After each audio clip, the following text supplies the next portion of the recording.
It's a hot one out there for psychos as the Malevolent Movies presents Fight for Summer Fright slips deeper into the July Slaughterfest. Camp Cardiff Giant returns with a Texas Chainsaw knockoff that stands on its own muscular legs. So grab your plates, take a sip from your feeding tube, and then shut your steel trap because it's time to brand your brain with the 2004 film Skinned Deep. Okay. Ryan, let's just get this fucking shit show going. Hey, everybody. Welcome to Malevolent Movies, the podcast, episode number 23, as we continue on our fight for Summer Fright. And we are buckly deep into July's offerings. Today, it is my camp, Sean and I, Camp Cardiff Giant. And the film we chose from 2004 to satisfy our requirements of psycho killer and interesting costume is Skinned Deep. Not Skin Deep, not the Blake Edwards movie with John Ritter, but Skinned Deep. And there's a lot of deep stuff we're going to be wading through on this episode, let me tell you. Yeah. Oh. There's a general malaise right now. I assume it has to do with we have an individual who's looking for a home. We've got two people who got to work. Trevor's probably got 50 furry commissions to do, and Joe probably just woke up.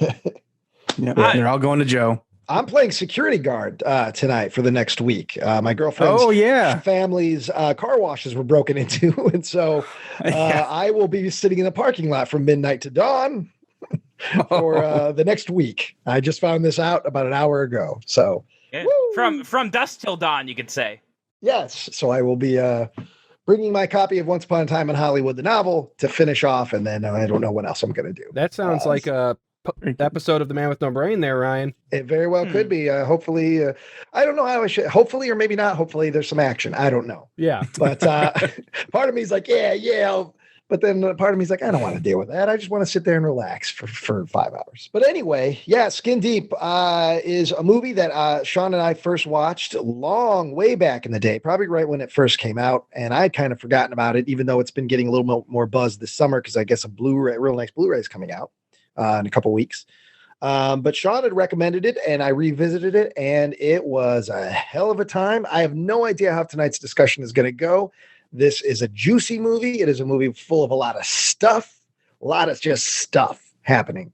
And I have no idea how it's going to be received by the rest of the fellas. So I was actually really looking forward to talking about this one. Well, a family vacation is turned into a nightmare when they are abducted by a family of deranged killers in this Texas Chainsaw style comedy, sci-fi, horror, thriller, romantic drama. That is the IMDb description. Oh boy. Got a lot of keywords. Yeah, with that. I think Gabriel wrote that himself. Probably, yeah. It was written, directed, and produced by Gabriel Bartalos, who is no stranger to horror fans. He's been makeup effects guy on tons of classic movies and some not so classic movies, but he's been one of the main guys on the Leprechaun films, which is how I believe he got Warwick Davis probably in this very low budget movie. He actually got him a favor. He got him in his only other directorial credit as well, Saint Bernard. And I've heard good things about Saint Bernard, but I've not seen it. So I would like to see it now after I'm skimming revisiting Skin Deep. It looks like an HD version of Skin Deep. So oh well, maybe it's the unofficial sequel. It very well could be. But yeah, as we go along, you'll see this movie is very derivative. The plot is straight out of Texas Chainsaw Massacre, The Hills Have Eyes, Motel Hell, constantly references those things. And normally that would be a detriment for me. I would hate that. I don't like stuff with that's just straight up ripoffs. But there's something about this one, and the fact that Gabe worked on half of the movies he's referencing himself. I kind of give it a pass. But we'll see what everyone else says. Well, Ryan, take us off on this adventure or on this family vacation where we all get butchered. So the movie opens with according to the internet anyway, a real life scarification where somebody's flesh is branded with a hot brand, the letters S and D, which eventually form the title of the movie, Skinned Deep. And this scarification sequence is intercut with shots of an old man in a junkyard warming himself by a trash fire. Before we get much further, I just have one question. Does Skinned Deep stand for anything in particular? Or I don't think so. I don't know. okay, because like I was trying to figure out the whole time. I'm like, okay, I get the branding, but what does this have to do with the rest of the movie? There's a lot of skin in the movie, but it didn't go Is much it- deeper than that. Is it one of those actors punk bands? Maybe. Could that be it? It could be. Sure. Yeah, they were playing Riot Fest that year, and somebody was wanting to get a scarification, and Gabe Bartalos was like, "Hold on, let me get my camera," and that's how it was born. Okay, Joe. What? You gave me And I know- nothing to and work before, with. and before I go any further, also, this movie, I don't know. I would say maybe, if I had to make a guess, 5 to 6% of it was recorded on the day. Otherwise, most of this movie is completely post-sync sound. Every Oh, it's sound gotta effect, all every be. bit of dialogue. Mhm. And for me, that added something to the movie that part of the reason I liked it. It doesn't feel real at all. It is completely cinema world. The voices don't even fit half the time. I don't feel.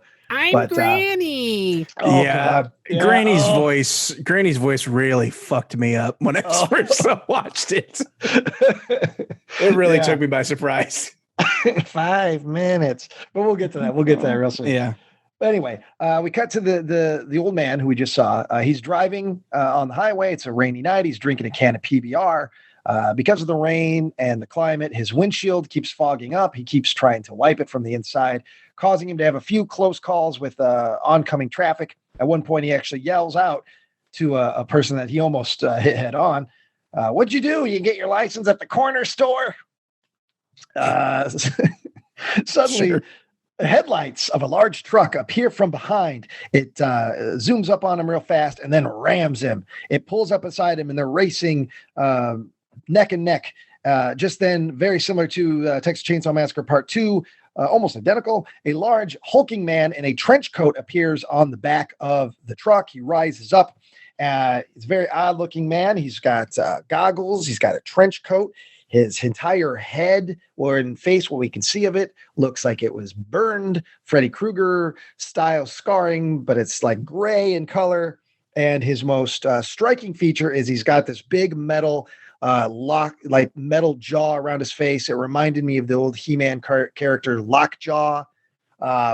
It's just this big metal attached jaw across where his mouth is. This scares the old man, obviously. Then the big hulking monster smashes the old man's driver's side window with a chain. The chain has a large grappling hook on the end of it that buries itself into the old man's leg. The truck then hits the brakes as the old man tries to drive away. The old man, of course, reaches the end of the chain that's dug into his leg. And instead of ripping out of his leg, it causes his entire car to flip over on upside down. It's the power of the seatbelt. Keeps you in, It kids. Yeah, I never wear them. Never mind the PBR he was drinking, but take note of the seatbelt. The car skids to a stop. It's upside down.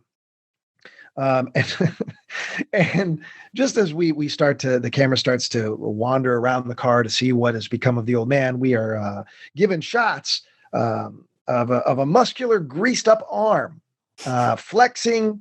It has a tattoo of the word Joshua. There are candles and automatic candles and electric candles around him. He's flexing his pectorals, pop, pop, pop. It keeps cutting back and forth between the camera moseying around the car wreckage and the shots of this mysterious, strong, oiled, muscular arm. There's a lot going on here. Yeah. It's just throws you in the deep end right off the bat. The hulking lockjaw killer then approaches the car. And the old man is laying halfway out of the car. He's injured. He's asking for help. The lockjaw killer pulls out this big gnarly blade like you would see on late night on Cutlery Corner Network. Or like a Scream of the Mummy. Yeah. He borrowed it. He borrowed it from David Dakota. when he was working on- Talaylock. It's the bailiff. This is an unofficial Yeah. sequel to Ancient Evil. Hell yeah. And he swipes down. We see the point of view of the old man, so we don't see any gore or anything here. But the lockjaw guy, he swipes down his blade, and we get opening credits. And the opening credits roll as we see the clothed arm of the lockjaw killer and the bare arm of somebody else, probably the driver of the truck, with poles smashing up the old man's car, presumably to make it look like just a run-of-the-mill accident. And this is all during the credit sequence. The credits end as we focus on a pool of blood next to the dead old man that dissolves into some writhing, under the microscope corpuscles type of thing that you would see in school. Then that dissolves into a very contrasty, blown out shot of some sort of deformed baby in a jar of formaldehyde. It's got like a jagged platypus bill, duckbill platypus thing going on. It's got a pointed head, but it's not like a cone head. It's more of like a point that kind of remind me of our boy in the sickness house. It's more of like a fleshy tweed sticking out the top of his head. Our boy in the Buckley house. No. And the most striking feature on the side of the head of this thing is this collection of veins. And as the screen dissolves once more, the collection of veins turns into a road map, a bunch of roads on a road map being held by a woman's hand. I don't know what it means. I don't think it means anything. It's just a fun way to dissolve. Yeah. I feel like I'm just going to have to get my opinion on this film out of the way. Otherwise, I won't be able to say a damn thing this whole time. Sure. I did not like Skin Deep. No, Crucify you didn't me. like Skin Deep? I did not. Oh. So Ryan's describing this, and it's exactly what Ryan is saying, and that's about as best as I can give it. Because beyond that, it's so bizarre, it's so brazen, it's so out there that there's nothing more to add to it. Like, I don't even know how to joke about it. Really watching this, it's like early Peter Jackson. Yes, bad taste. It feels a lot like bad taste. The camera's constantly moving. It's usually a wide-angle fisheye lens. There's a lot happening visually, like both in the set dressing, on the actors, what the actors are doing. It's a feast for the eyes, and it was a buffet where they kept feeding me when I was full. And part of my issue is it literally gave me a headache because I could not take the wide-angle lens stuff, especially when it was whipping around, and it has kind of not a soft focus in that like it's like the lighting and the color is soft, but like you really can't get a sense of what you should really be looking at because it's just so wide. It's like it felt like it was 360 degrees. Like I thought I was looking inside the director's brain. And so like it's one of those movies where this is a visual effects guy. I figured that before I even looked him up. And it seems like he had a fever dream. I'm going to guess he started with the Lockjaw Killer's design first and then built a movie around that. And it was just a lot to take in. So like, I'm hearing Ryan, I'm like, yep, that's what happened. I've got nothing else to say. I think there's a certain contingency of our audience that would probably love this. It's probably great for like a group movie night. Maybe I would have loved it more if I was with you guys. But being by myself, I was like, I just kept asking myself, like you guys say a lot, why am I watching this? Like, because you guys talk about being bored for a lot of the movies we watch, and I almost never feel that way. But for this was one of the first times where I was like, I'm bored, even though there's all this stuff happening.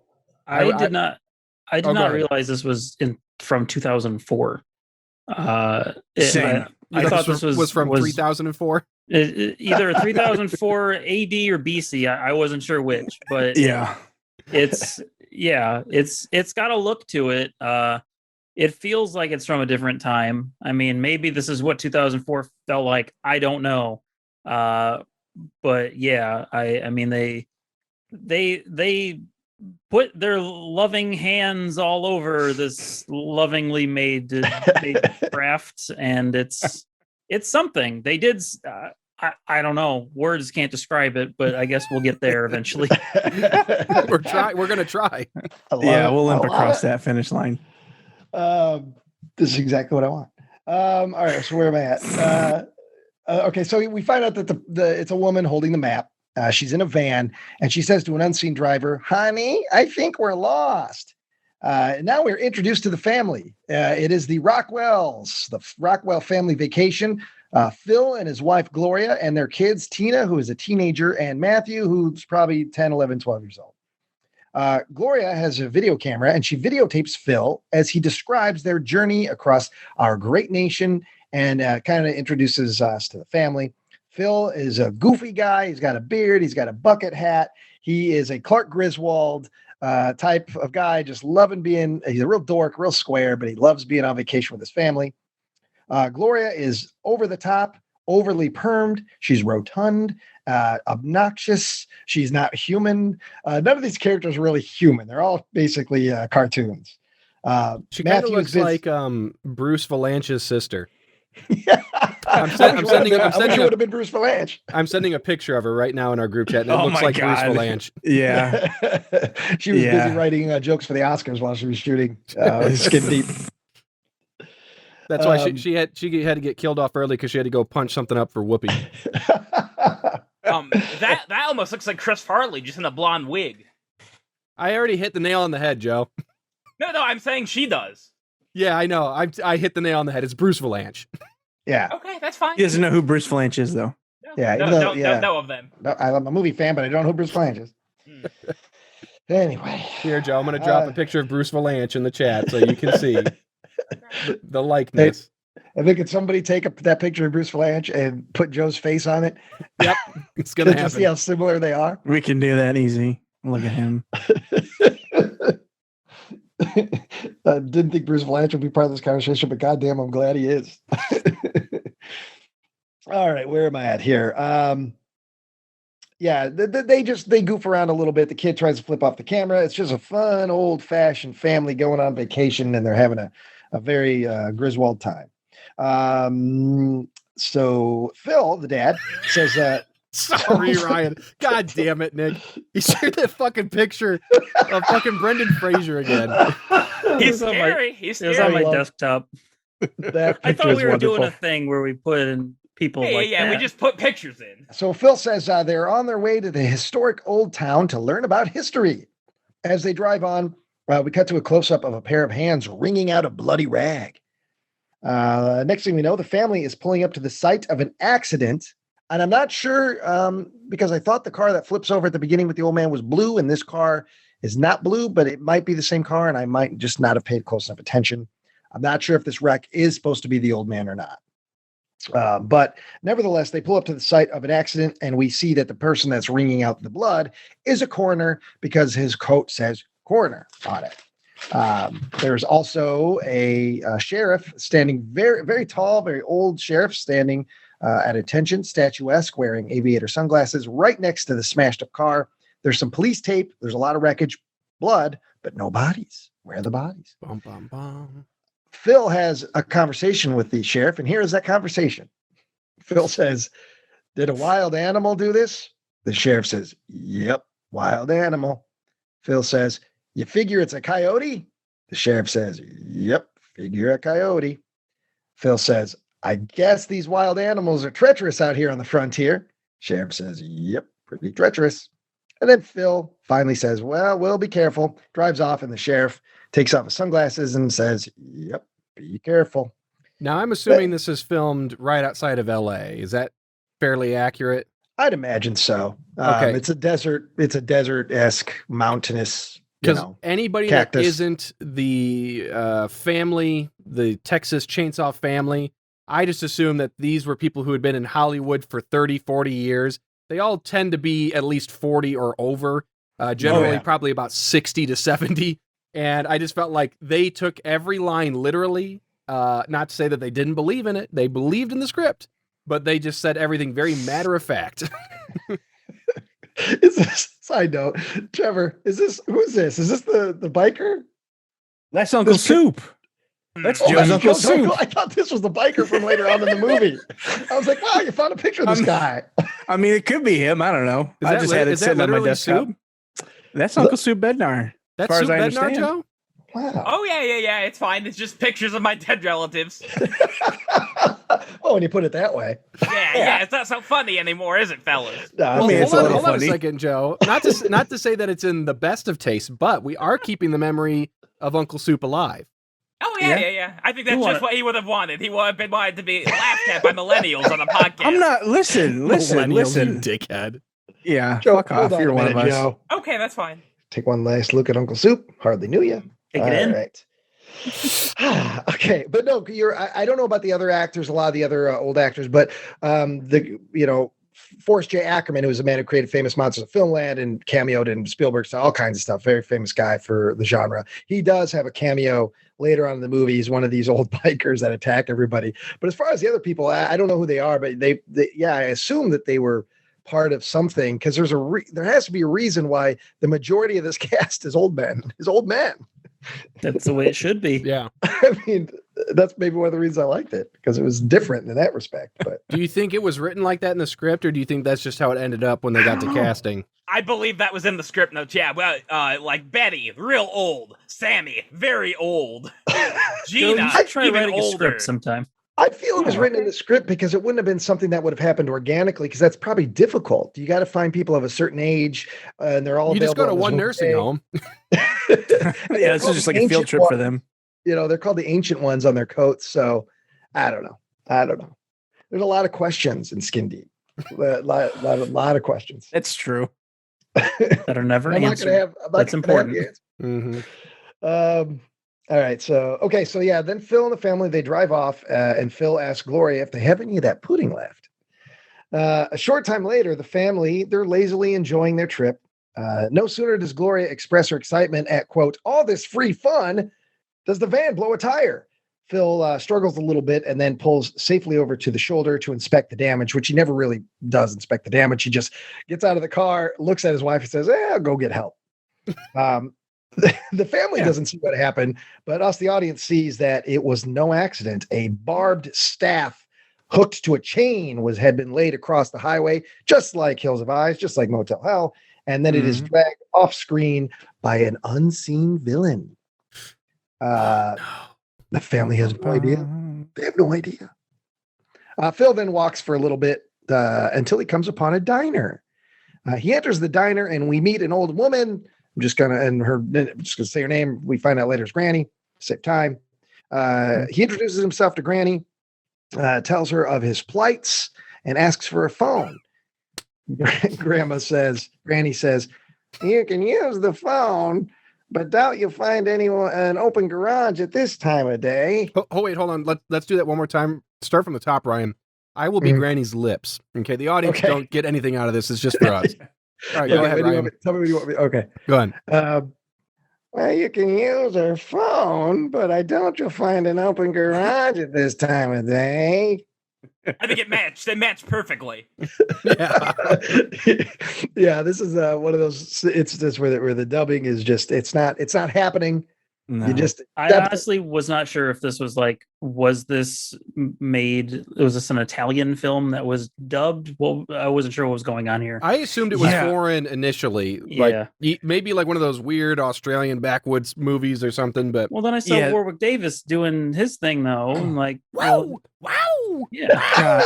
The first thing that fucked me up watching this was seeing that, we're going to see it here in a minute, the kid stumbles upon a Super Nintendo. Yeah, that was weird. Completely fucked me up because I thought for sure this was like mid to late 80s. Mm-hmm.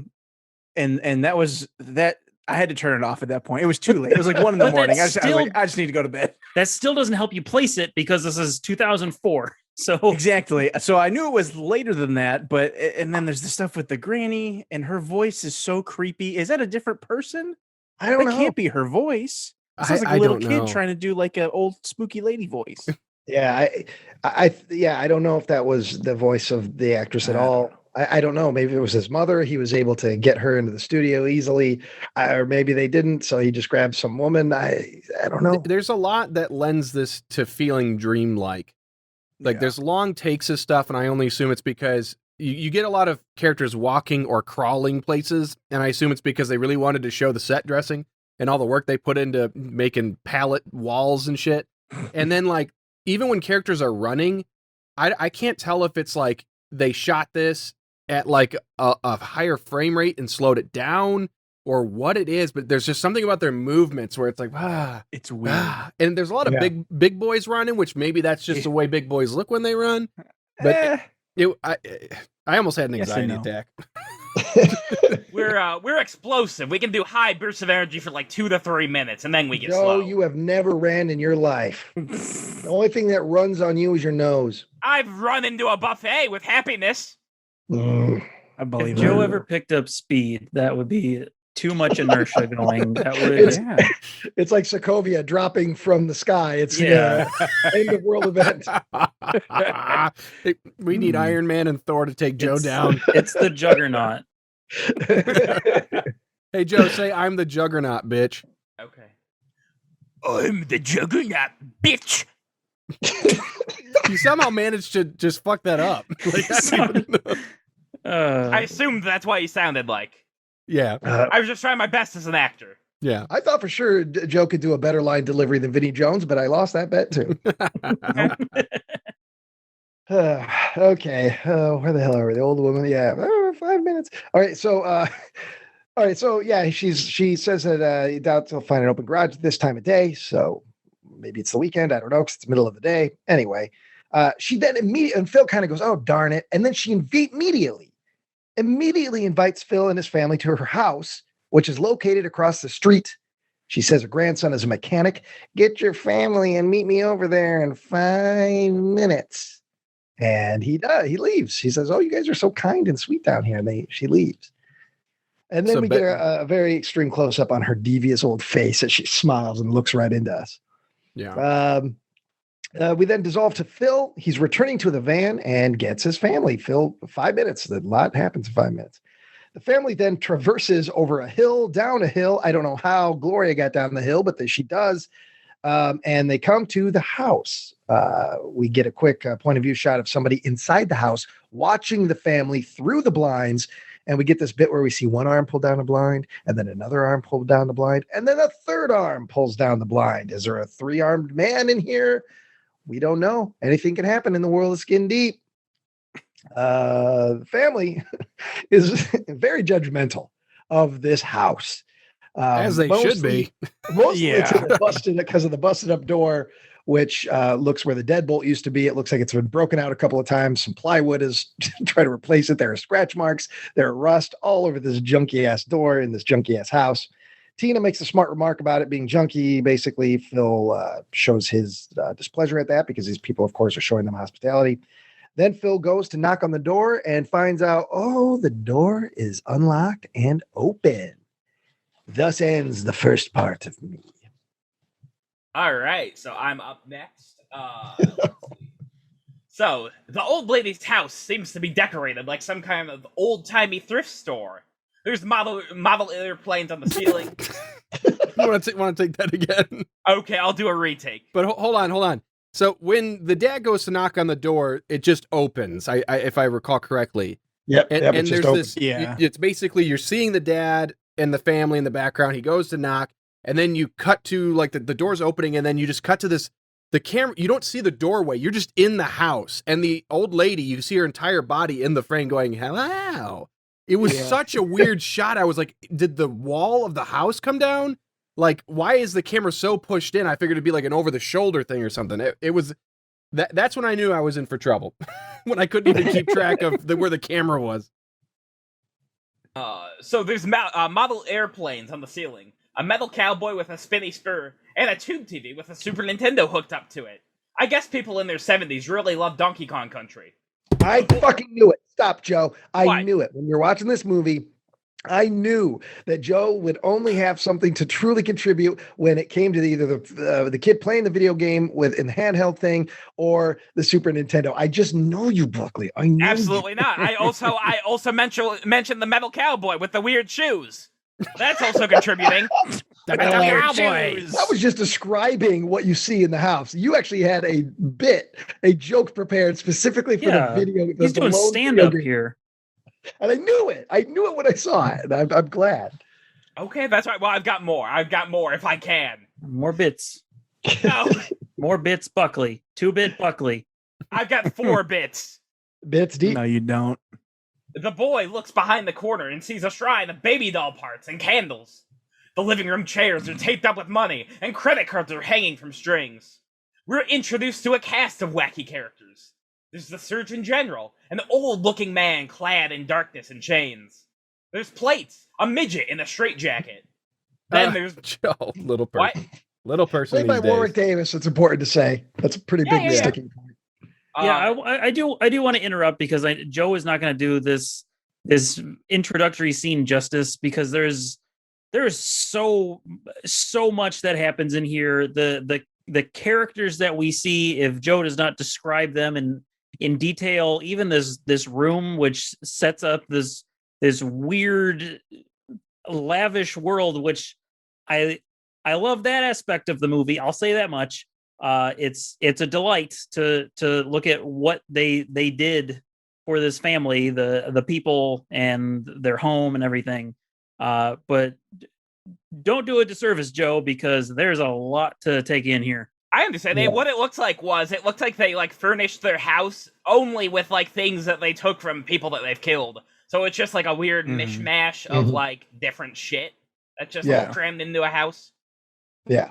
And I should say that the old man that Joe says is in the dark and in the chains. I don't want to spoil it quite yet if Joe's trying to do the thing. Yes. That's what I'm doing. But the face of the old man looks very weird. And it also looks just like the old man from the opening scene, who is in the car. Oh, I didn't even notice that. That's nice. Yes. Mm-hmm. Okay. So there's Brain, a man with a bunch of paper mache on his head, and a hillbilly onesie who brings out the dinner. The food. I don't know what you call those, but yeah, they're basically just hillbilly. They're called tykables. overalls. Okay. The brain introduction could have used a little more. I mean, for Christ's sake, this He's fucking got paper character. mache on his head. How much is on his head, Joe? A good amount. A very good amount. What would you describe the shape of his head? Overflowing with paper mache. Would you say it's a giant pumpkin on an action figure? It's more like a pustule that it looks like a big zit is maybe coming out of his head, but like 3 times the size of his face. It looks like Mars Attacks cosplay. Yes. Oh yeah. Yeah, but we don't know that yet because he got a big old potato sack over his head right now. Yes. So the food they bring out, basically it just consists of red chunks of uncooked meat, which the father pops into his mouth to be polite. And the food is not even on plates, which to me was funny because we got a character sitting there named Plates who's fucking around with plates, yet the food is given to them on broken off pieces of cardboard. Well, those are his plates. He doesn't have any to spare. Just something. It's a little something. The daughter's a vegetarian, so she lectures the people feeding her that they look like they do because they eat meat. The mother snaps a photo of the general, which enrages him. So he rips off the old man mask he's wearing to reveal a bear trap metal jaw and goggles. Ooh, spooky. He jumps on the table onto the food that they prepared and slices through the mother's throat. The father screaming and ready to abandon his children, while Plates is whipping the platter at him. The platter. Yeah. Couldn't you say plates? Well, I already said plates in that sentence. I know how to write things. I know good essay format. Yeah. Mm-hmm. We'll find out. The father's slashed by the general, but the daughter is able to break a window and escape with her brother. The demented family give chase through the woods, while the general is tracking them down with his computer Terminator vision. I felt a little bit more like Predator at times. Oh, okay. I was thinking that it was just robotic. Maybe that was just the ending because they go the whole. I don't know what that color scheme is, but it's the red, green, blue shit. Yeah. I felt like I saw like code on it. Well, there's numbers there around is. the bottom, kind of. So it's similar. Yeah, it's like Predator meets RoboCop meets Class of 1999. It's all that kind of shit. Yeah. You've seen it once. You've seen it 100 times. Yeah. And have you seen any of those once, Joe? What was the list again? Huh? Predator, RoboCop, Class of 1999. I have seen Predator and RoboCop. What's wrong with that? Well, you should see Class of 1999. It's a lot of fun. You It's about a probably bunch, like it, Joe. bunch of robot teachers in a bad high school just beating ass, and then it gets real violent at the end. I like it when kids are hit for being naughty. That sounds good to me. They get gang members, whatever. Okay. So they catch up, and Brain is begging the mother to let him keep the girl, while the general cuts her brother in half. He It's the long ways, yeah. he Don't motions. undersell it. He It's motions the best, for the best cut, part of this movie. and then the kid's like, again, not great acting, literally reading off the script. Ah, you missed me. Oh, and then he splits. Yeah. Yes. I did like that. I do enjoy whenever a child dies in a film because most of them don't do it. Most films will not do it. Okay. So is that all you took away from that? Is just that the child character was killed, or was it the method, the fun, goopy method, the non-CG method? Well, I mean, we get some more like practical effects like later on in the film, so it wasn't so much that stood out for me. It was the child death. That didn't stand out to you?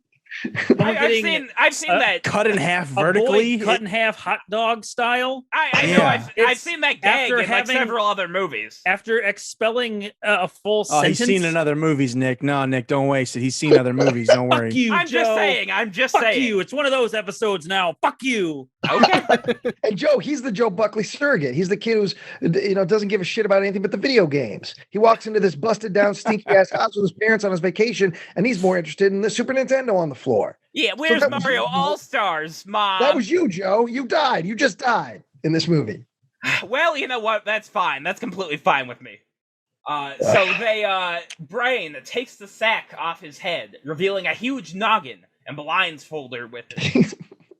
Huh? Huge noggin. Yeah. The entire top of his head is a huge fucking brain with wrinkles, and it's not just a big head. Okay. I understand. Well, but Joe, you as an audience member, when you're first watching this, you're led to believe that based on everything else we've seen, maybe it is just a big brain. And at the end of the movie, you get a better understanding of what's going on in that noggin. Yes. So at this point, we don't really. I'm sorry. I mean, we see what's happening. I don't know if I understood what was happening. Oh, okay. It's a bit odd. It's a bit strange. There's a few more wrinkles, metaphorical wrinkles in there to go through. I like it. Thank you. All right. So then what happens, Joe? Tina awakes to find her room completely covered in newspaper, like she's some kind of hamster or gerbil. I love this room. We see this room constantly.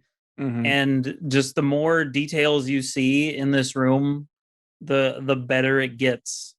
Just like there's a bed, and the posts of the bed are covered in newspaper. We see a record player eventually. It's entirely covered in newspaper. It's good. Yeah, a lot to take in. Yeah, the label on the center of the record has newspaper on it. Yeah, I'm just wondering if they had that room like already set up like that, or if they just had her like wait in a closet for a couple hours while they did up her room. No, it was obviously like that ahead of time. This shows that you've never rented, Joe. Every apartment building has at least one newspaper room. Yeah. Yep. Okay. You've never rented. This just proves that you don't know. That's a normal thing. Okay, I did not see it in Tad, so he must have cleaned up his. Well, maybe he didn't. Maybe he wasn't allowed in the newsroom. Yeah. There's always one apartment that's all newspaper. Yeah. I was like, I didn't see that in Friends. You didn't watch Friends. Well, they didn't show every apartment in the building either, did they? Okay, no, they did not. No. You only saw the two. Yep. All right. So basically, she's able to rip down the plywood that's boarding up the window that's also covered in newspaper with her bare hands. But she discovers that the window is full of bricks and some kind of white plaster. Brain must have been shooting his load on them, because they weren't able to hold up, as she's able to easily rip them out again. Once she gets them out, she discovers that there's metal bars behind the bricks, with more plywood behind that, and then probably electric tape behind that. Woo! Thank you. Joe's sweating right now. Joe's sweating. They're not landing, boys. They're not landing. No, my jokes are landing. Well, here for the jokester whose jokes only land, just dropped a sweet picture in the chat. All right. Let's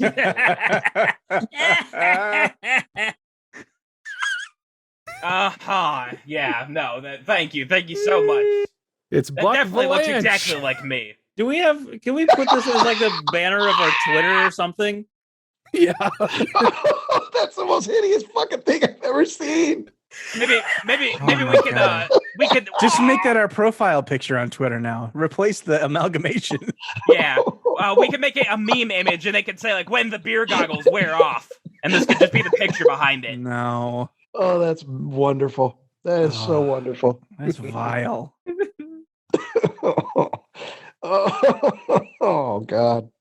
I got you, Buckley. Woo. Woo. That's a Got saltpeter. him. Maybe I'll just learn Photoshop so I can put Tyler in wacky pictures. Yeah, Joe, I would learn love for you to something. learn Please. anything. Yes, I Photoshop's will- pretty simple to learn. I will take a Photoshop battle between you two any day. Give whoever loses, we win. Yeah, yeah. That's right. Although, Okay, Twitter image has changed. Yay! It looks pretty good. That's wonderful. Wonderful. All right. Hey, Joe, can you take us back to the comedy? I'm all done. That was my section. Oh, okay. I believe it's my part then. Okay. Yes. Okay. So we're in, according to Joe, Tina's room. Brain enters the newspaper fortress. He gives Tina like a little eyebrow raise, and he offers her some soup and cash money on a tray. That's not even a joke. There's a stack of bills. I saw a couple 20s in there and some ones. Yep. For food. For Yeah, I food. brought you some soup and money. But maybe she could have done like an Uber Eats or something. The soup is a dark brown, and it has a finger with a ring still on it in there, and what looks like a couple earlobes and like a small tuft of moss. You really can't make it out, but it's gross. Tina slaps it out of his hands. Neither of them really reacting to the fact that it just spills everywhere. But Brain says, "Don't worry, all is well, because Granny will let him keep her." Tina does not like hearing that. So he's like, "Well, hey, you want to go for a ride?" Just like, let's go for a ride, get some fresh air. Yeah. I don't know how Tina didn't take him up on that, because like that, my first thought is, that's the way out. But instead, Tina's staring at the sloppy soup on the floor, and she explains that, shit is not really good right now, because her entire family was just killed. Like they're freshly dead. Maybe time has passed, I don't know, but it still feels pretty fresh to me. But she asked Brain if he could even understand what it is like to lose a father. He doesn't like that. He shouts back, he gets his finger wag, and he's like, you don't even know who my father is. And so I feel like we're setting something up there. But anyways, he's like, I'm done with this. I'll be back in an hour. And then he leaves along with the good camera and lens, because the moment he shuts the door, we're back to the VHS fisheye setup. Tina then tries the door, but it's locked. So she sits on the ground, and she's kind of like toying with the newspaper, and she starts getting curious. She starts scratching it and pulling it up, and it reveals that there's a trap door underneath. And when she gets it open, there's a dark tunnel filled with Christmas lights and fog. And this is when I kept like the ground is like wooden pallets, and it's like drywall or fucking plywood. I called it community theater Silent Hill. There It's you the only go. thing I could think of. Perfect. I want to step back real quick. Brain entering and exiting her room is very funny Oh Yeah. because he can't really move the top half of his body because he's too top heavy. It's like he has to Batman in the cowl. Yes, he can't turn his head. He has to like crouch way down to get in there. It's a hoot. It's wonderful. And he's got these tiny little ears. That are up here, like up above his eyeballs. He's a mess. He is a mess. But he's most of the time Heart he's of gold. pleasant. Yeah, he's pleasant. He doesn't Yeah. like when you talk about his dad, but otherwise, he'll give you soup, he'll give you money. Yeah, he's trying. He'll rub your back. Which is interesting because clearly they're positing that money means nothing to them. So like, Yeah. I'm not exactly sure because they run their little side hustle off the highway. But anyways, they managed to blend in somehow. Boom, boom, boom, boom, boom. Okay, so she's down in this dark tunnel. There's fog. There's Christmas lights. It's all wood. She's crawling, down this tunnel. And she keeps, she's like, "Is anybody out there? Can anybody hear me?" This goes on for a bit until she reaches some lattice fencing that covers like a chasm. Again, it's more wood, but it goes down. And you can see that it's filled with chains, and there's like garbage on the walls down there. So she shouts down it a couple times before deciding to test the tensile strength of the damp wood lattice fence, causing her to crash through it, ultimately falling several stories down onto the ground. Mhm. She's in another weird series of wooden tunnels, and there's skeletons all over the walls. She ends up she follows it for a little bit, and it looks like she's under some stairs, like underneath behind them. And there's a TV sitting there, and there's like some candles and shit. And the TV is playing some home videos of her family. So I don't know if they're saying that they've been watching them for a period of time, or if maybe they had those in their vehicle and, they ransacked everything after they killed them. Yeah, well, the dad was filming them the whole time, so it's like they would have just been in the vehicle. Yeah, because Gloria, they remember she was videotaping all the stuff, and That's true. I think it just shows that they kill these people and they take all their stuff. So she's watching the TV. There's a shot of her dad spinning a bike tire that the bike's upside down.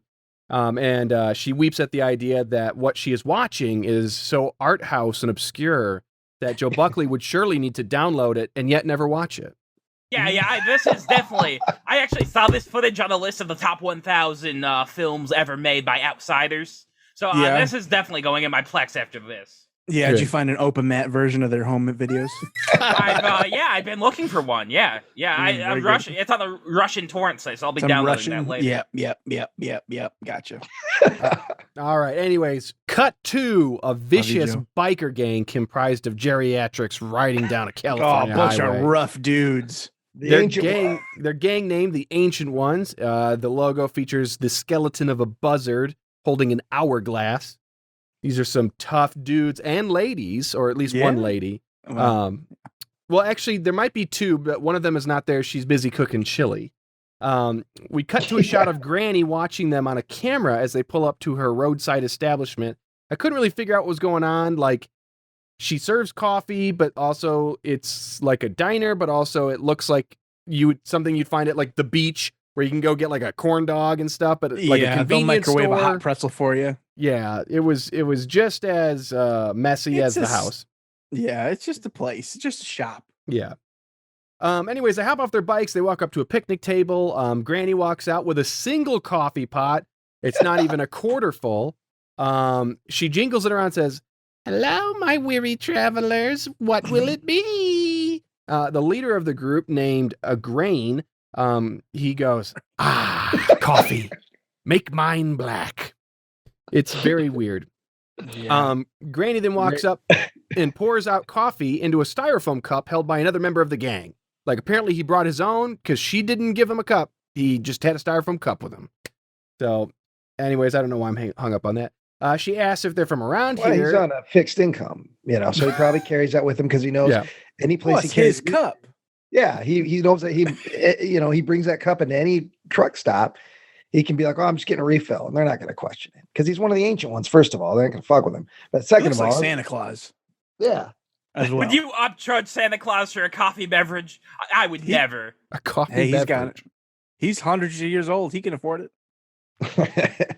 Okay. Right, mine peppermint. Ooh. She asks if they're from around here, and Big Santa Claus, who she was pouring the coffee into his cup, he says, "No, Leadville. That's where all of our type come from. Don't you know?" It was, again, it's just this matter-of-fact reading of these lines. They make small talk, crack some jokes at each other. One guy makes fun of another guy named Shakes, who's having a tough time keeping his cup of coffee straight in his hand. And then Toothless Shakes turns to the camera and says, "Fuck you." Good times. Back to Tina. She gets up from the TV and she tries to climb back up to where she came from. We see some more skeletons hung up on the wall. It looks like I don't know if this is supposed to be like congealed spider webs, but it looks like yellow tinted plastic wrap. Like they're all wrapped up in something. I don't know what it's implying. Yeah. But anyways, there's all these skeletons, and eventually she finds her father, her dead father, hanging up there.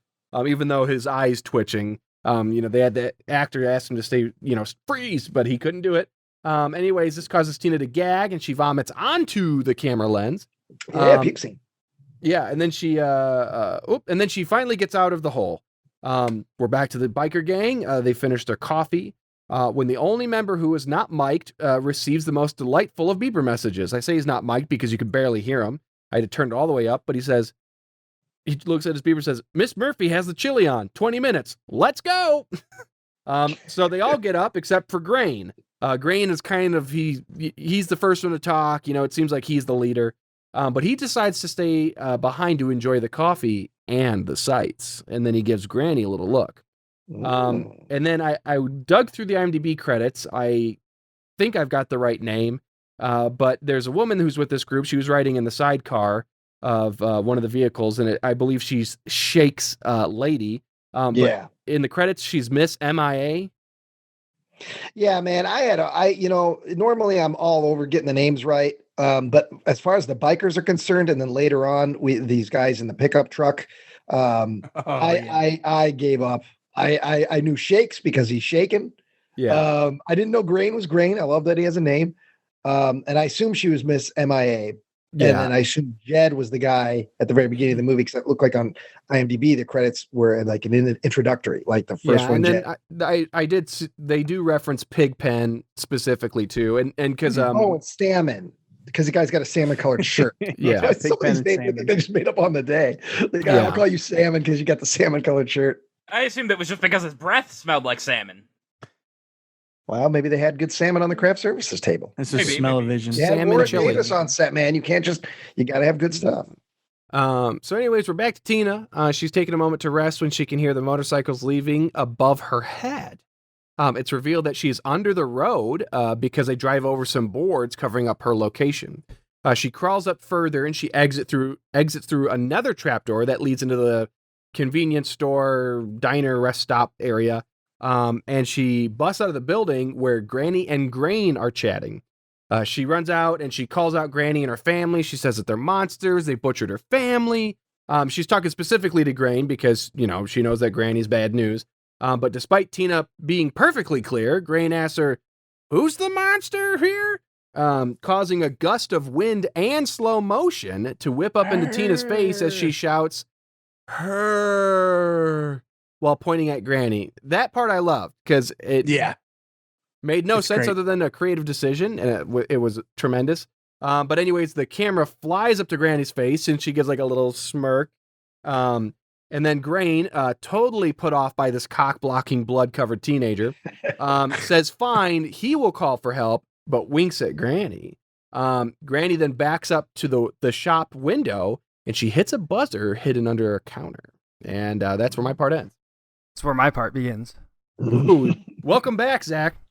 Yeah, Zach just entered the episode. Yeah, I'm watching it as we speak. He was off drinking coffee with Grain. Yeah, exactly. So this is all hands on deck, right? The buzzer goes, and Grain, the old horn dog, he's like, "Tell you the truth, girl, I couldn't think of a safer place." Like, he's really like this. I can't even describe how not serious he's taking the fact that this girl is like, "No, seriously, they're trying to kill me." He's like, come on, forget about it. And so all hands on deck, right? He turns around when bada bing, bada boom, there is the Surgeon General. He's just kind of like, I don't know why he's like standing. He like took the top rope approach. Maybe he's been watching a lot of WWE at this point. But he gets the top rope. He jumps down and he finishes off Grain. He takes him down. And we come back down into the cell. Well, we get this. How would you describe this transition? It's like comic book polka dot Grain fade out transition. Yeah. It looks like something stock that they would have built inside the first version of Final Cut Pro or something that you could use, and it was just like you had fade to black or you had this. Yeah, I'm pretty sure I might have seen that on Windows Movie Maker. Yeah, I would not honestly doubt that. But we go to the basement. Grain is flopped down. Plate's got a plate, and he's yelling a bunch of junk. And he says, "Another one for the bone room." He's really, really fucking pumped about this. We got another one for the bone room, boys. And this part, one thing that's really weird about this part, no one can decide how many dead people they captured because they keep calling Grain they, which maybe, not saying that's not a possibility, but sure. I don't think Grain identified as they, them. I think I think genuinely Granny is up the ladder and didn't know how many were dead down there. Well, they never asked for their gender, so I think that's just polite. That's fair. You might as well be polite to the dead body, right? Yeah. So I do like Brain's biggest concern at this point is he's like, "Who were they? We didn't even set the traps." And it's like, doesn't matter, Brain. You hooked one. You got one. Because Granny's a little miffed, right? She's like, hey, we got some paying customers here, Brain. You really flubbed up. You let your pet out, and now we don't have paying customers. This could be a problem. And Brain's like, nah, don't worry about it. And when Granny stomps away, he looks at what's her name? Tina? Yeah. Tina, yeah. He's like, Granny really likes you, Tina. Like, he's like, oh, she likes you, which, no.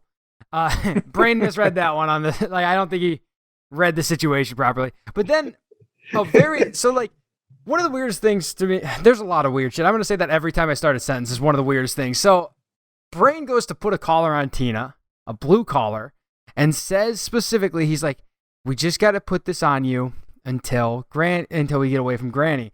And then he doesn't even finish latching the collar when we cut to him outside roping her to the back of his bike. So there was no reason to establish he was going to put a collar on her. There was no reason to bring up the collar. We never see her wear the collar. I don't get why they even felt that was necessary. Release the collar cut. Yeah, please. It'll all be answered on the Blu-ray. $32.95. I do like Brain's sack. He's clearly like self-conscious. Really, Zach? Really? Yeah, well, I'm would you just say saying, that about a man who's willing to run buck-ass naked down a busy street? he's not self-conscious about his body. He's self-conscious about his brain. Gotcha. And you know that because later, pretty soon actually, we find out Brain's actually a pretty hurtful nickname. And we're gonna learn that in a second here. He's very sensitive about it. But he then it cuts to him tying Tina to the back of the bike very poorly, and he's wearing like a Native American headdress.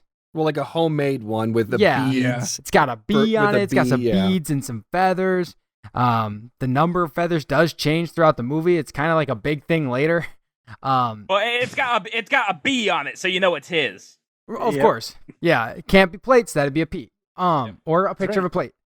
Or just a paper plate. Could have been anything. But so he takes her for a nice stroll. They're going for a ride. Which are they supposed to be blending in? Is that why he's wearing the Native American headdress? Is to try to make it look like his whole brain is some sort of big hat? I think it was supposed to be. That's the way I took it, that it was supposed to be a disguise. Okay, but now that he's got that on, when I see the brain, I immediately was like, that looks like a beryllium sphere from Galaxy Quest. Yes. yes. So we get to the park, or like the overlook, whatever this is. Yeah. And Brain is like, this is time for some exposition about life with Brain. We find out for one that his name's not Brain. His name's Brian. And this is where I started I almost felt bad for Brian, because I was like, hey, Brian's been made fun of by everyone. Even Granny makes fun of him by calling him Brain. It'd be like if they called Plates Little Guy. Like, don't call him Little Guy. You know what I mean? Like, they call him Plates, give him the respect. But no, they call him Brain. Is the brain... Okay, to jump ahead here, Brain gets killed by having a portion of his brain ripped open. Yeah. It's not a brain. That he has a giant scrotum full of blocks. It's like a tumor. Because if it was a brain, there'd be brain parts in there. But it implies that he still dies. And so what was it like? Everybody kept calling him Brain. Like, he clearly has an affinity for his motorcycle, so maybe he was so good with motors that people were like, what are you, a big brain? And then he decided, I'll be the brain. And he built it. And then, like, he never addressed any underlying health issues for what was going on inside of there. And then he just had a massive infected wound that he just let sit. And so the moment it was exposed to clean air, it killed him. Like, I'm trying to understand how it works. I guess what happened is every time somebody called him that, it grew just a tiny bit like bigger. So it was after years and years of abuse. Chode. Check your penis right now, Joe. Chode. Oh my god. Oh my god, you guys. It's 10.5 inches. It's shrinking. What have you done to my penis? No. Okay. No. That was funny, Joe. No, that was good. I think I assumed you were going to go up, but you said 10.5 down, so I appreciate that. No problem. Thank you. We can call him Chode from now on then. Yes. Right? Here, okay. here Just only Chode. Chode. And then next time we see him, he's gonna be wearing a Native American headdress on his penis. But except he's gonna have a giant paper mache penis. Yeah, right. The problem is Joe can never be Brain because Brain has empathy. Yes, and Brain's weird because Brain doesn't like want to be a part of this. Like he's kind of like, this is where Tina tries to convince him, like maybe we could go, because he tries to put the moves on her. He does that little like hand walking towards her hand, like, you know, reaching out, touching you kind of thing, and she's not having it. She's like, no, you guys killed my family. Like we're still not close yet, you know. Yeah. And but this is what I don't understand. They're at like a public beach park. Yeah. I can see a barbecue going on right behind her. Yeah. It's That's a like, birthday party going on. we don't get to be friends. I'm not going to be in love with you. I will go back to that horror hellhole with you. And it's so they have this little talk. He's like, we're your only family. And like, this is where he seems like delusional. He almost like, he's just like, no, we're your family now, blah, blah. And then like, he does mention, okay, hold on. Before we get to his thing, he takes her, he like gets up. He's like, we won't survive out there. You know, he says the creator would never approve. So he takes her over, to his motorcycle, shows off his sick ass hog, right? And he's just like, check this bitch out. It's got brakes and it starts. And he's this thing. Yeah. Like he loves this thing. It's beautiful. And he's like, I wasn't built nearly as beautiful as this thing. He does teach her how to ride it, which I then expected her to like grab him by the dome and like throw him, because now she knows how to ride a motorcycle. But she doesn't want to kill. So that's part of her problem throughout most of this movie, is that she's still, even though they killed her family, she's still incredibly adverse to using violence of any kind. Yeah. And I think she also thinks that she can change Brain, because he has only shown her kindness. Like at this point, even though he did bring her soup with a finger in it and money to eat and stuff. I was pretty sure. Yeah. Like he has tried to be kind to her. So she thinks maybe that, you know, he could be an ally. I don't know. Evidence perhaps. But then he lets his mind wander. He's talking about how he wants to be normal. He thinks about a world where he just fits in, just blends into the mold like the rest of us. And he lets his mind wander, and we get a shot of him full frontal, nude, wearing his big old brain, running down the street. Something I guarantee they didn't get permits for. He was arrested. He was thrown in jail. Yep. Yeah, and not just anywhere, in like Times Square, it looks like at first. Yeah, it's one of those guerrilla shots where they're like, dude, you stand behind the corner, I will yell action, or you count down to 5 or whatever it is, and we roll, and you just fucking run. You just run. Yeah. And the fact that he's fully naked is funny, but he's got the full brain head. Yeah. So, even in his fantasy, he still has the big brain head. Yeah. Oh, yeah.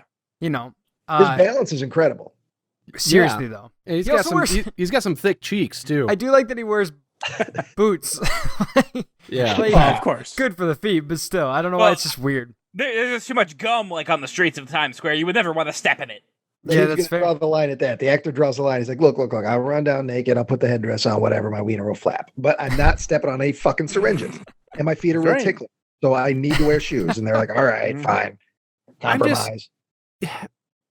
That seems too wild to have been in the script.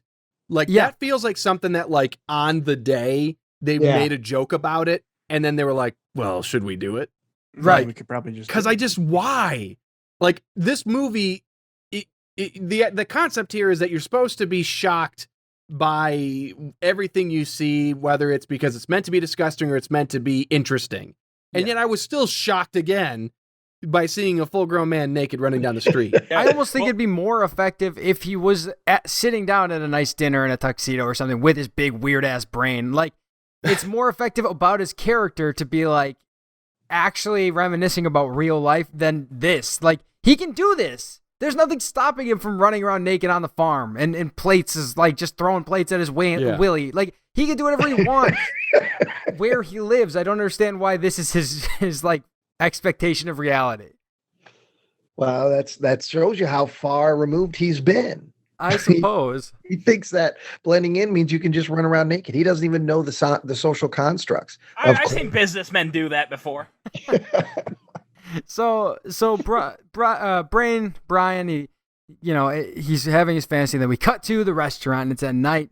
The bikers are back, right? We've got Shakes and another one, and they're back. They're clearly looking for what's his name? Grain. Grain. We're looking for Grain, and Shakes finds the bloody jacket. Again, I don't like. Did they kill him, mulch him, take his jacket off, and throw it in the yard? Well, that's confusing because we see him down in the tunnels or in the facility, wherever, wearing his jacket. Yes. Like, so And they're then it's tempting upstairs. fate. Maybe that's what this is that, Maybe. because again, I kept asking myself, why am I seeing this? Why am I watching this? Because it's just supposed to be, there's a crazy family, they butcher people and whatever. And apparently this is the final chapter of them. Tina was just too much. But like, it's... Yes, I agree. And you know, and he's shaking. He's shaking now, though, with fury. And he is just like, and this other guy says, hey, this means war. You know, it's war. Yeah, he's really. There's like one guy, they're all 60. There's one guy who's like early 40s. Right. And he has I don't know. Maybe he's Grain's son. His Maybe voice that's was what's weird implied. to me. Yeah. This means war. And it was nothing like that, but that's the way it felt to me, because there's another part where he says, come out here, you pussies. So these two, you know, they find the jacket, they declare war. Not now, though. Obviously, they have to go rally the troops, I guess. They're like not going to investigate now. Well, they they're got all to go. eating chili still, so they got to go pick them up. Yeah, they gotta go fuel up. They gotta put some gas in those hogs. Right. We go off to war. So, we go to this kind of fever dream Tina's having, where her dad's grilling. He's getting the burst. She's yelling, Dad, I'm right here. Dad. And he's grilling up, having a good time. And he goes, and this part, I kind of like this surreal, weird dream of like, he goes to hand her the burger and she's not there. Her seat's empty. And he just like stands there. And it's really unsettling. I thought that part was kind of subliminal because she is like a vegetarian, so she was always distant from her family because she didn't partake in the meat eating, and they always alienated her. Yeah. Yeah. I don't know if subliminal is the word, but I agree with you. We beg Joe for any kind of critical thinking when it comes to these movies, and this is the one where he actually comes through with like, I fucking never would have thought of that. I just would have, like Zach said, she's looking out the window. She's clearly in the window's covered in shit and whatever. She actually can't see through it, but there's her family. She's having a fever dream, and Joe fucking Professor Buckley over here. Well, you see what the artist intended. See, Joe, what happens when you just try and you don't, when you're trying to watch the movie and come up with things and not come up with jokes. You know, I always watch the movies. Well, you know, I always watch my part of the movies. Yeah, that was good. Instead of seeing the scene and being like, what kind of joke can I make? See the scene and be like, okay, I'm watching the scene. Yeah, well, see, these horses were fucking up a storm, right? In this So anyway, Oh, no. So then Tina wakes up from her dream, and she looks out the other window. It plays out virtually identical to when she woke up a second ago in the fever dream, but now she wakes up in real life and looks out the window. We, as the audience, don't know if she's actually awake at this point, but she's staring out the window, yelling for help, and the sheriff is talking to Granny, and Granny is giving it. I think she's giving the cop cookies, but like this whole time she's been giving people food, but then she'd just be giving him like one burger without a bun, right?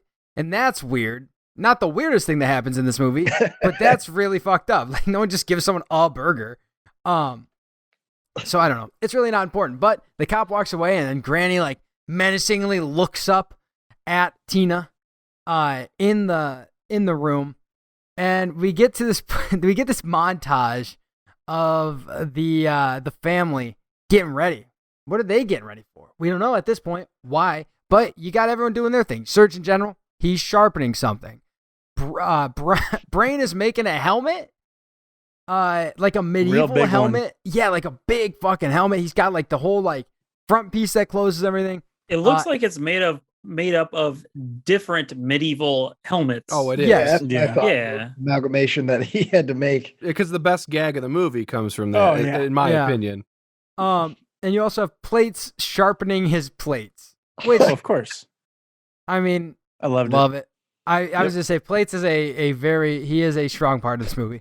And then Granny approaches Tina in the room and asks if she's ready. And Granny's wearing this like white, like floral thing. And the boys come in and Granny's like, it's time for the happiest day in every woman's life. And the boys hold her down and force a wedding dress on her. I am happy, but kind of shocked that this movie did not have them strip her of clothing to put new clothing on her. Not because I wanted to see that, but because this movie has yet to peel back, yet to put on the brakes or anything.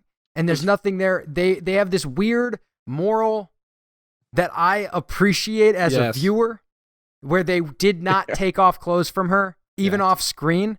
They just they just forced it on her. Yeah. It's weird that these characters would, right over her jeans. It's very weird that these characters would do this morally.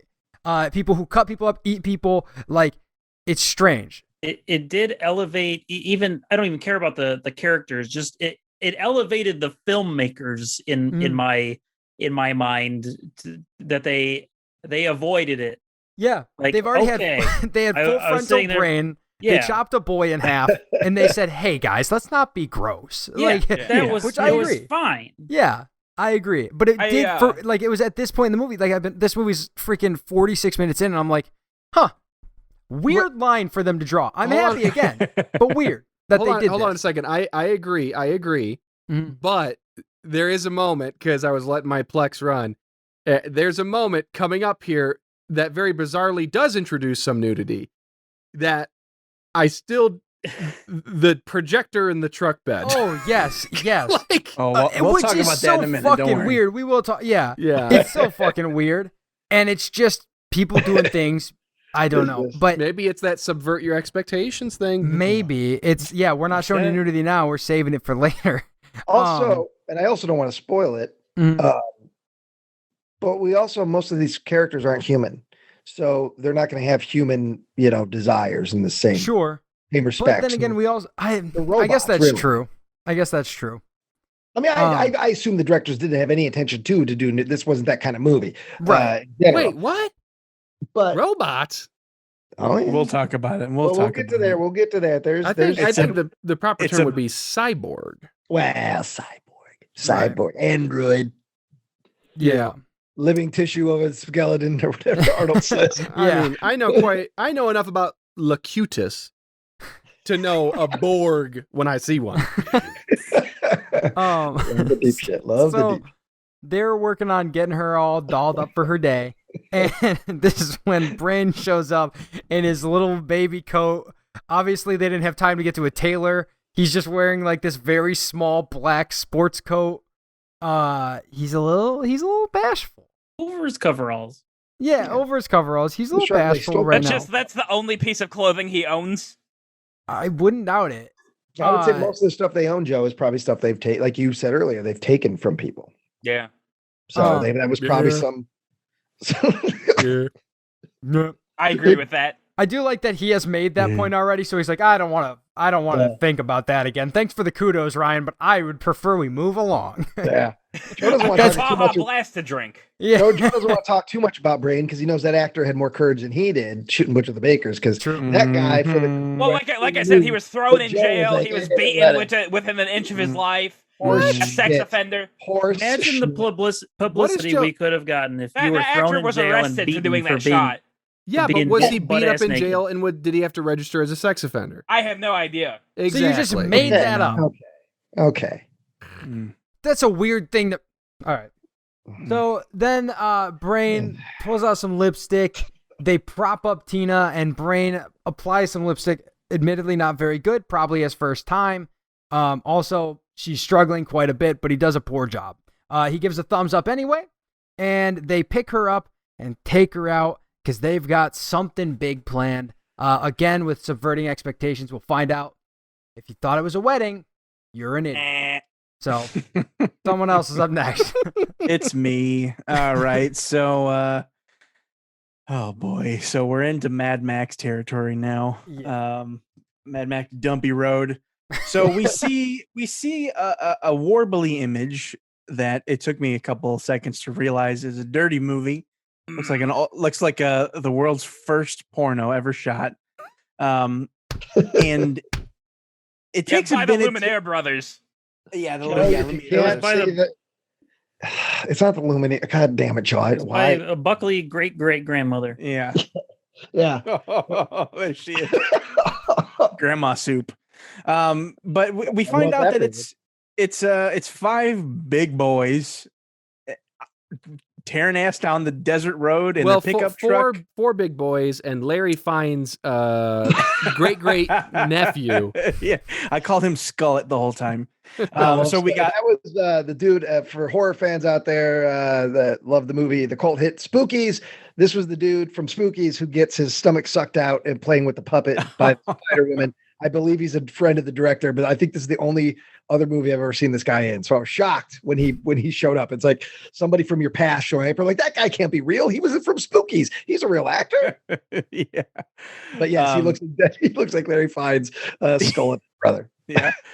So we got big boy Clay. He's the driver. He's the only name I think I actually caught. So we got a driver, guy in the passenger seat, and then three guys in the back. One is Larry Fine / Skullet. We got, and then two other big boys, one of whom is just kind of kicking back with a bottle. And I don't think we ever really see this projector, but they are apparently projecting this dirty movie onto the road. We do see somebody holding the dirty it. road. The guy that gravel kind of looks like big fat Ethan Suplee, from back in the day.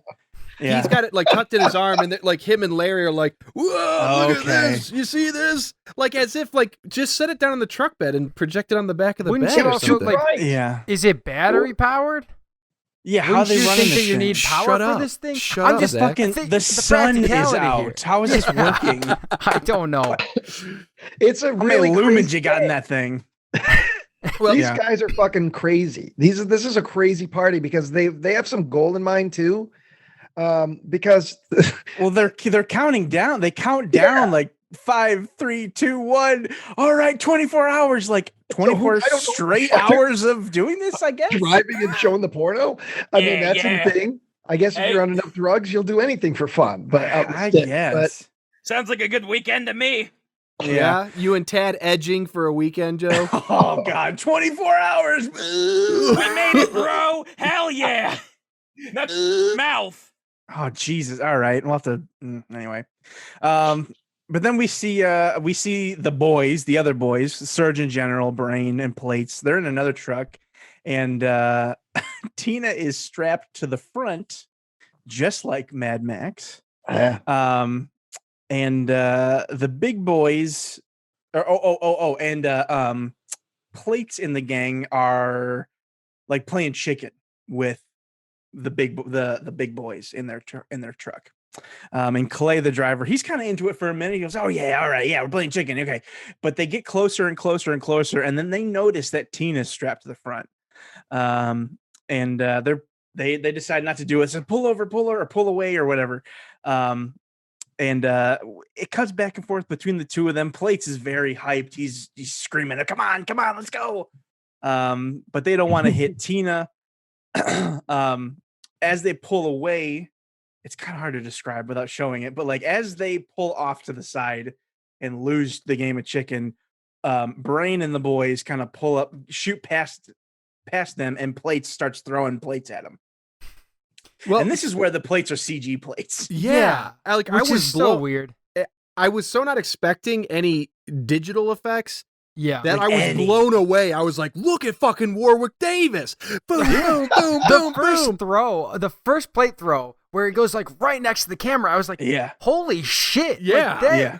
What? The first one looks really good. Yeah, it looks great. The first three throws look great. But once they start popping up from behind his back on their own. Oh, yeah, they're like dispensed from his little backpack, and he like catches them. And which I mean, silly. I liked it anyways. Like it was great, but I was just so caught off guard by that. It still looks good, and like the first time you're watching it, you maybe won't notice it. For a movie from 2004 with that budget, looked like it was like less than $1 million. I'm impressed. Yeah. I think Kevin Feige was also impressed because when he saw that, he's like, Hawkeye. Yes, this was the inspiration. He also had exploding plates, and he had like one with like when he threw it, a big like fist, like a punching glove came out and hit people. He's got the one that's like the USB. Yeah, he's just like a never-ending quiver of weapons. Right, interesting. So anyway, Brain is driving the villain's truck. He whips around and they start chasing after the big boy's truck again. This is where we get more of the CG plates. And you get a few really good shots of the Tina dummy Which at one point, there's one point where you see like Brain's point of view, and it looks like just a silhouette of like plywood with a wig nailed to the front. Like there's one shot where it looks fucking terrible. The rest of them, it's clearly like a dummy. I will say that I appreciated that because at the beginning of this, I fully expected people to be injured on this set or something. Oh yeah. But then it's like, there's clearly insert shots of people in precarious situations and then the dummies. Because at the end of the movie, when Tina's smashing all this glass, there's a big wide shot where she's got goggles on. Yeah, that's it. I have that redux. That's in my part too. I was like, and I was like, you know what? I'm impressed by that because I think a lot of people would be like, just fucking smash it. It's fine. Yeah. No, it doesn't matter. These are We pros. will see him. Yeah. Oh boy. Yeah, CG plates look okay, but the tracking is kind of off. At this point, the two trucks are kind of neck and neck almost. It's starting to resemble that chase at the beginning of the movie where Surgeon General kind of stands up and swings this big chain with a hook on the end, throws it over, it hooks to the back of the bed of the truck. And I called him XXL Obi-Wan, and Skullet hit the deck, trying to avoid the chain weapon. It latches on the truck, so the two trucks are kind of like neck and neck right now. They're in the same kind of plane here. Surgeon General jumps over to the big boy's truck in the back and stabs the plaid drunk guy, or slashes the plaid drunk guy, the guy who's just kind of sitting in the back with the bottle. Slashes him, kills him, stabs XXL Obi-Wan, and starts punching Larry. And he goes down after a few punches, and then Surgeon General turns his attention towards the cab. He kind of swings around and stabs the passenger right in the neck. He's bleeding everywhere. And the driver, Clay, comes to a stop and falls out of the truck. He tries to just leave the truck, but the truck is completely, it's like in park, and he just falls out of the car for some reason. He's not being slashed at. It's very silly. I didn't understand what was going on. I don't know if this is impressive or not, but initially when we were introduced to the Surgeon General at the beginning of the movie, I just fully expected, okay, this is probably like a 5 foot or a 6'8" wrestler, former wrestler, something like that. But it's really not. It's like a dude who's like 5'11" and fairly thin. And so I don't know if that's another example of my expectations being subverted, if they just put the best guy in the costume or what it was, but it's not. Stature is not imposing. It's strictly just the facial shit. So I don't know why I felt like I had to point that out, but there's just something I'm watching it. I'm like, I just keep thinking, okay, that guy's massive. No, he's not. No, it just looks like it. But Clay, the driver, is trying to get away. He ends up slamming the door, and that wakes up Larry. Kind of snaps him out of his little daze that he's been in. He pulls himself up over the truck bed and says, "Hey, help!" He's trying to get Clay to, "Hey, Clay, help me out here. Come on." And Clay sees a Surgeon General starting to walk towards him, and he just runs. He just leaves. Leaves Skullet back there to deal with them however he may. Clay keeps running from Surgeon General, and they end up on a trail, and then they end up in like the forest. They're just in the desert, but they find a forest somewhere. Question for the group. This is when it's really noticeable, but I don't know what you would call this, the dirty mat or whatever. There's all these artifacts leaching down from the mat. Yeah. Like, is that do you think that's just intentional? Hair. Maybe. It's just like hair and shit caught in the gate, it looks like. Yeah. But I couldn't tell if that was like a creative choice on their part, or if it's just like, dude, we're fucking running. Like, who cares? Yeah. Maybe. I don't know. I wouldn't be surprised with either one, frankly. But they're running through the woods, and Clay, the driver, he trips at one point, of course. Trips and falls. Oh God! But he can Surgeon move. General, he's running for a decent amount here. He runs for quite a while, and also it takes Surgeon General a very long time to close the gap. He's just an average guy. Right, but this other guy is, I would say, above average in terms of his waistline. Like, he is not a svelte man, and he is making good time. Like, but also good for him. the Surgeon General isn't getting a lot of clean oxygen in that mask. Sure. So, well, his Right. lung Breathing is half capacity the isn't battle. great. Yeah, he's had a long ass day. Wearing that big coat in the desert. Yeah. Oof, Good the point. stink. If he could sweat They it. Oh they yeah. run under a bridge. Then they're in the forest, and then I'm they just- find themselves at a lake. Go Well, ahead, Nick. I'm looking at this now, just the chase, and I noticed something good when we're showing the big boy running. We see a cloud of exhaust go into his face because the crew is obviously just on the back of a pickup truck. No, and dude, that's totally just he's- the atmosphere. he's just inhaling all of that exhaust as he's doing this. You know how Oh, when yeah. it's a bright Great. sunny day, there's just low-lying fog Yeah. everywhere, Yeah. or really it's concentrated in bursts. So they find them. So they eventually end up at this lake or some kind of chemical plant runoff. I don't know. I can't tell. And the marauders come out looking for fresh water. Yeah. Yeah. Yep. We're right back there. Marauders. So Clay starts to wade into this lake. I don't know what his plan was, but that's pretty much it for him because Surgeon General immediately catches up with him, and we get a lot of underwater. It looks like it was shot in a big bathtub. We even With see some fish in it. fish There's go real by fish. perfectly. Yeah. That's I not love that. that's not a trivial thing to do. I mean, to get the if this was done in like a tank, I mean, still they had to have an animal wrangler like get these Yeah. fish and get them and I don't know if maybe it was they an just- animal wrangler so maybe much they as they just went got lucky. fishing that morning. Yeah, with the it does fish. say it in the credits. I sat Oh, through the really? credits, the screaming credits. Yeah. But, Yeah, I'll wrangle you up some Yeah. animals. Can't so wait to I talk don't know about if that was intentional or just a fluke, but I mean, it adds something. There was seaweed, Yeah. some plant life in there, some Mhm. coral. Yeah, but we see we get little glimpses of this stuff, and eventually he's killed. We see some blood kind of pool over everything, and he's dead. Then we go back to the truck. Everybody's kind of back there interrogating Larry. They've thrown him out onto the ground, or Surgeon General has thrown him out of the ground rather. And Plates and Brain have rolled up in their truck. Yeah, Yeah, is this he's what got he a does? monologue Like, here. yeah, okay.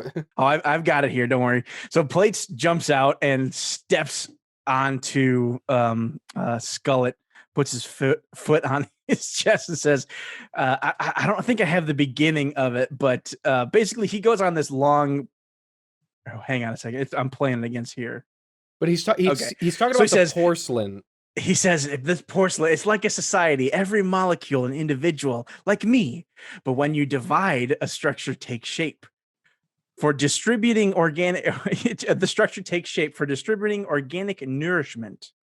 We, like this plate, gain strength in numbers. We thrive in a herd environment. We feed off of one another, aggressively growing in numbers until one day, and then Larry just says, "Oh, who gives a shit?" Or "What the fuck are you talking about?" He just completely shuts him down.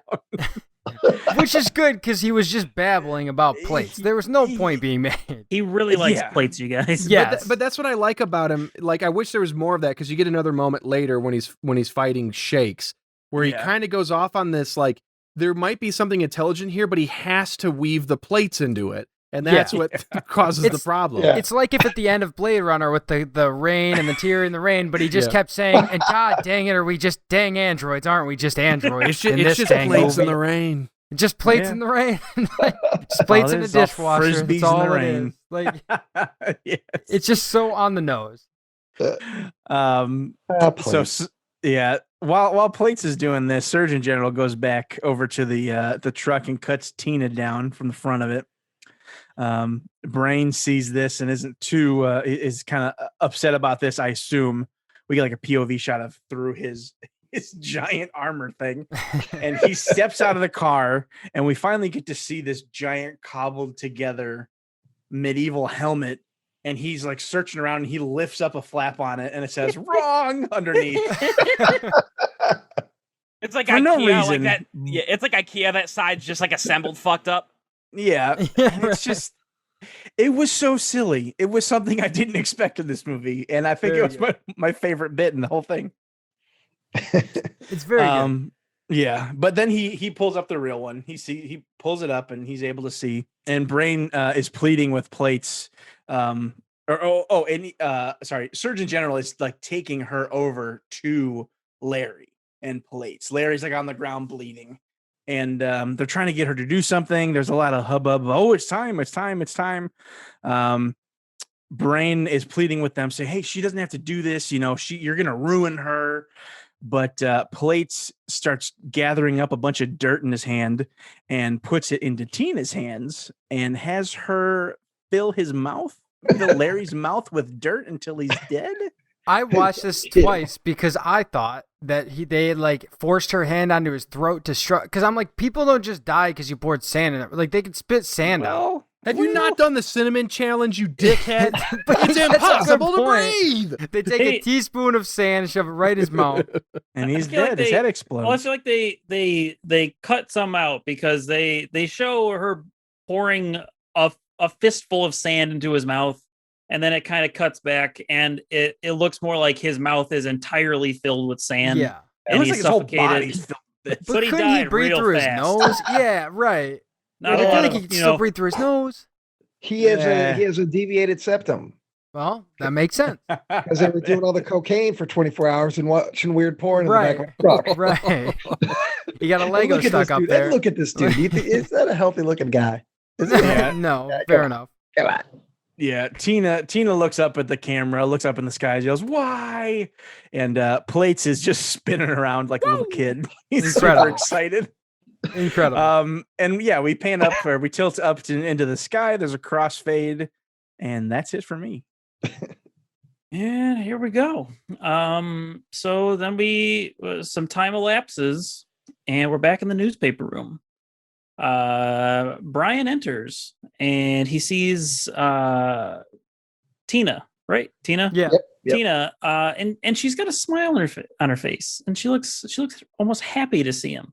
Almost like the events of, I don't know, 20 minutes ago didn't even happen. I thought the implication was that Plates demands she kill this guy, otherwise she could never truly be a part of the family because that's the family business. And so my interpretation of cutting to this is that, it's set in. Yeah. It's too late for her. She can't go back, so she's going to buy into this world. Yes. So, I mean, either way, Brian falls for it. He truly believes that, she's just happy to see him all of a sudden. They do some eye action, looking back and forth. He pulls out a harmonica and plays a tune. Except it's another weird goof because he's not actually playing a harmonica. There's a record player covered in newspaper, playing a harmonica sounds. The honking on Bobo. Yep.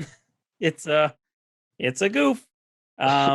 So he starts to apologize, and she seems eager to fondle his big bulging brain sack.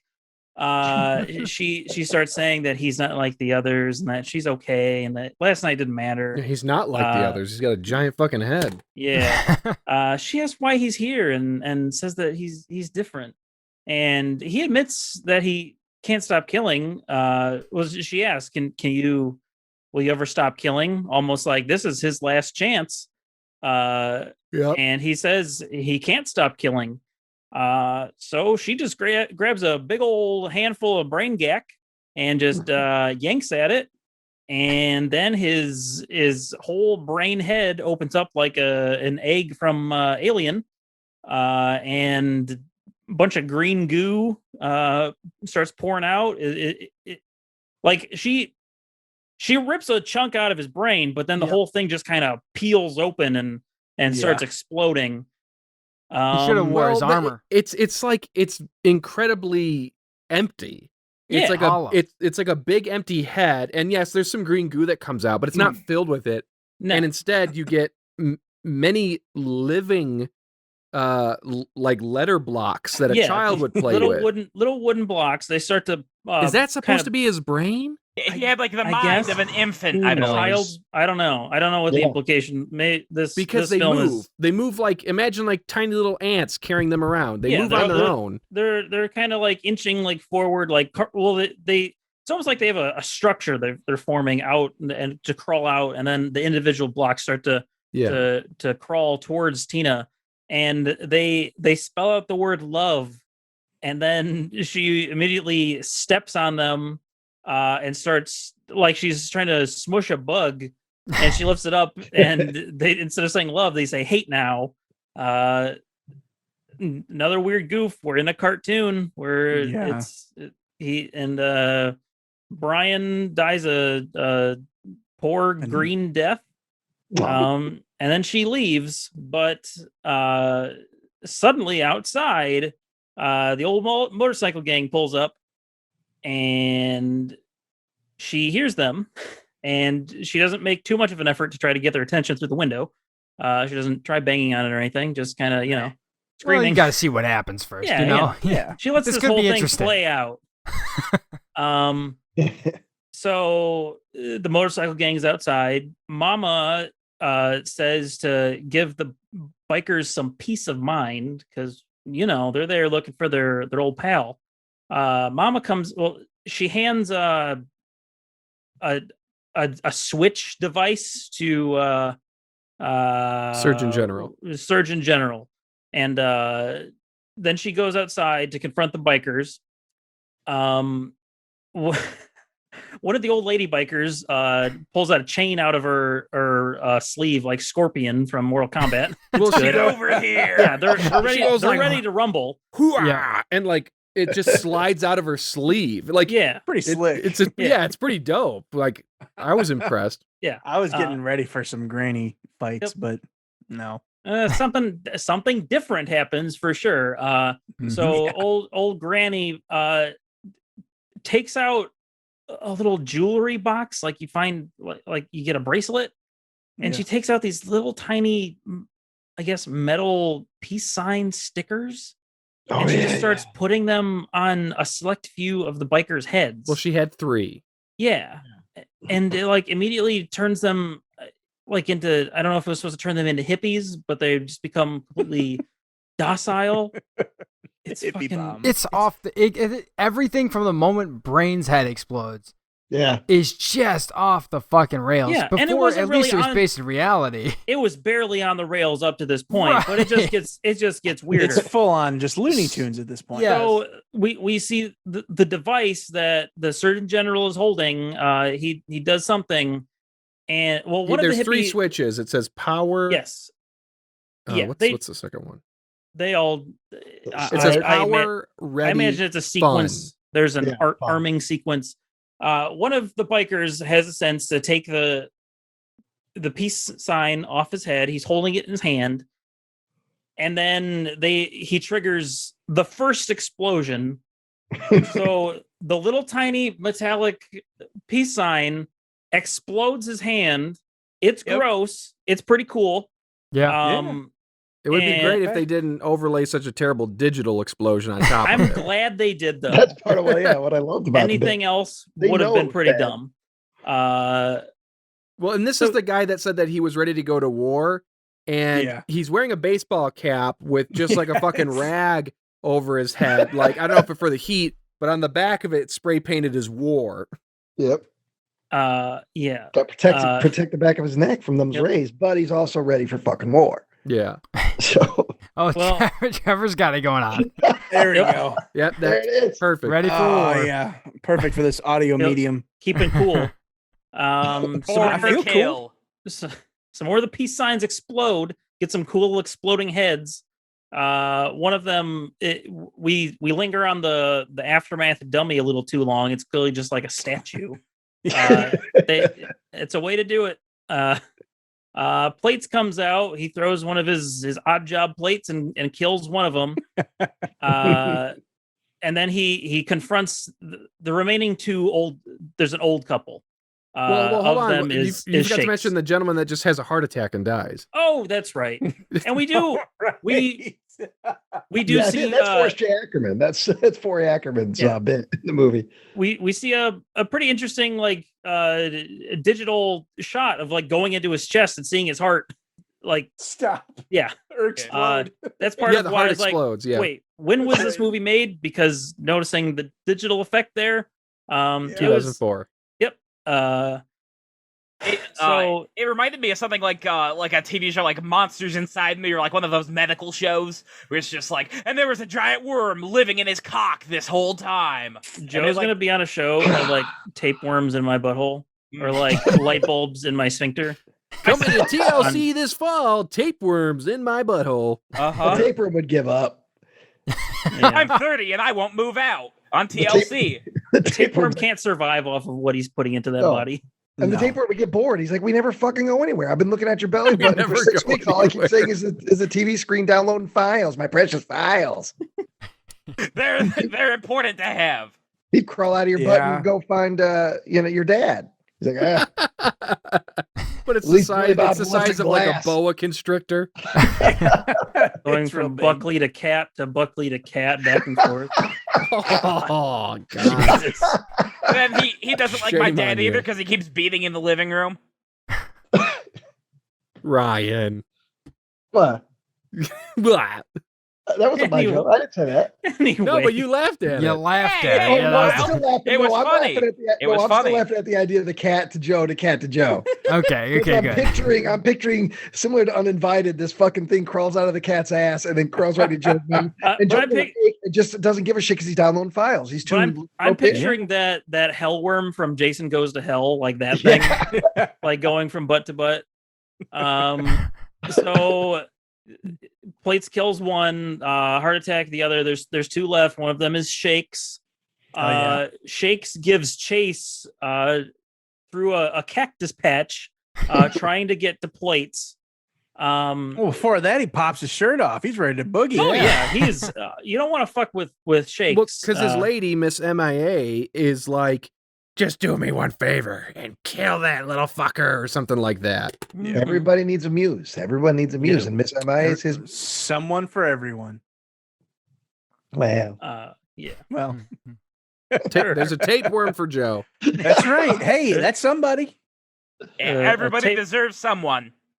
Imagine that iconic scene of William Shatner covered like with his shirt undone with the tribbles all around, but it's Joe surrounded by tapeworms. That's what they're all fighting. They're all fighting to see which one gets up in his butt first. Yeah. That's where the good stuff is, boys. That's where the good stuff is. Anyway, an old man took off his shirt and he's chasing down a little person in a cactus patch.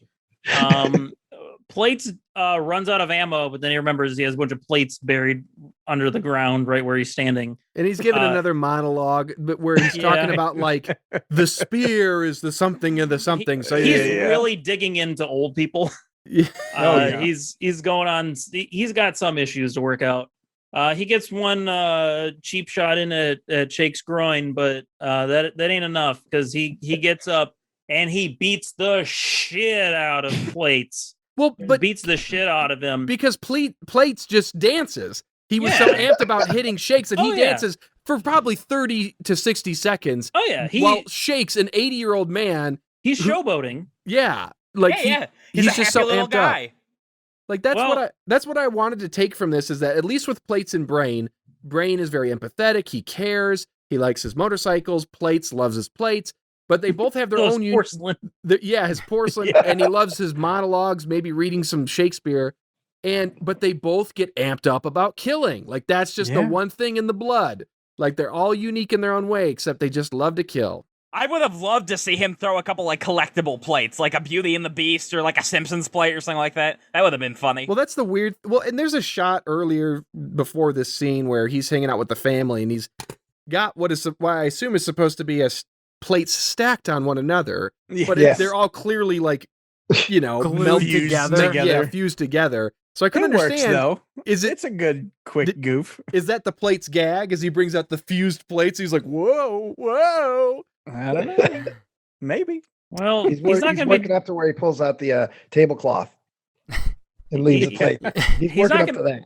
He's not going to be doing much of that any longer because he gets the shit beat out of him, and then he gets his head ripped off. This just reminds me of... and then punted. Yes, he gets his head punted. And then... Dude, Shakes was a fucking kicker for Notre Dame for years because that head goes flying. This is the hardest I laughed at the whole movie. Mm-hmm. So we get a lot of airtime of this little head flying through the sky It bounces off a roof. We hear it making some little sounds. And then cut to the inside of a car. We see this couple driving, and they say something.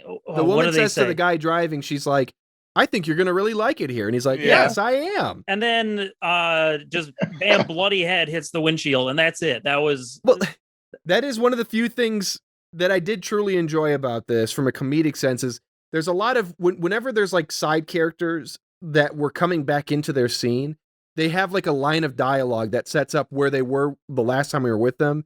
This is especially true when the geriatric bike gang is at the picnic table having their coffee. Every time we cut back to them, it's Grain is like, well, that was really good. Like, oh, well, tasty coffee, right? And it's like, we know you were just drinking coffee, but like they just keep resetting it up. And I don't know if I'm supposed to appreciate it or what. I did. No, I mean, this was a good goof though.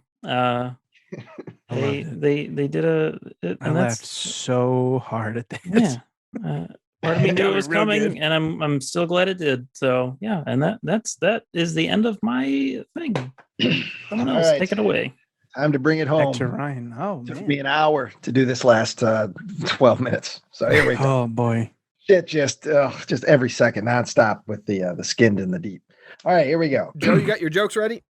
Oh, sure. Yeah, no, I got some good ones lined up in the pocket here. I would not be surprised if Joe just has, he's not on video right now because he has a Joe soundboard of his pre-recorded jokes, and he's just like, he's on the toilet right now, and he's got like that Microsoft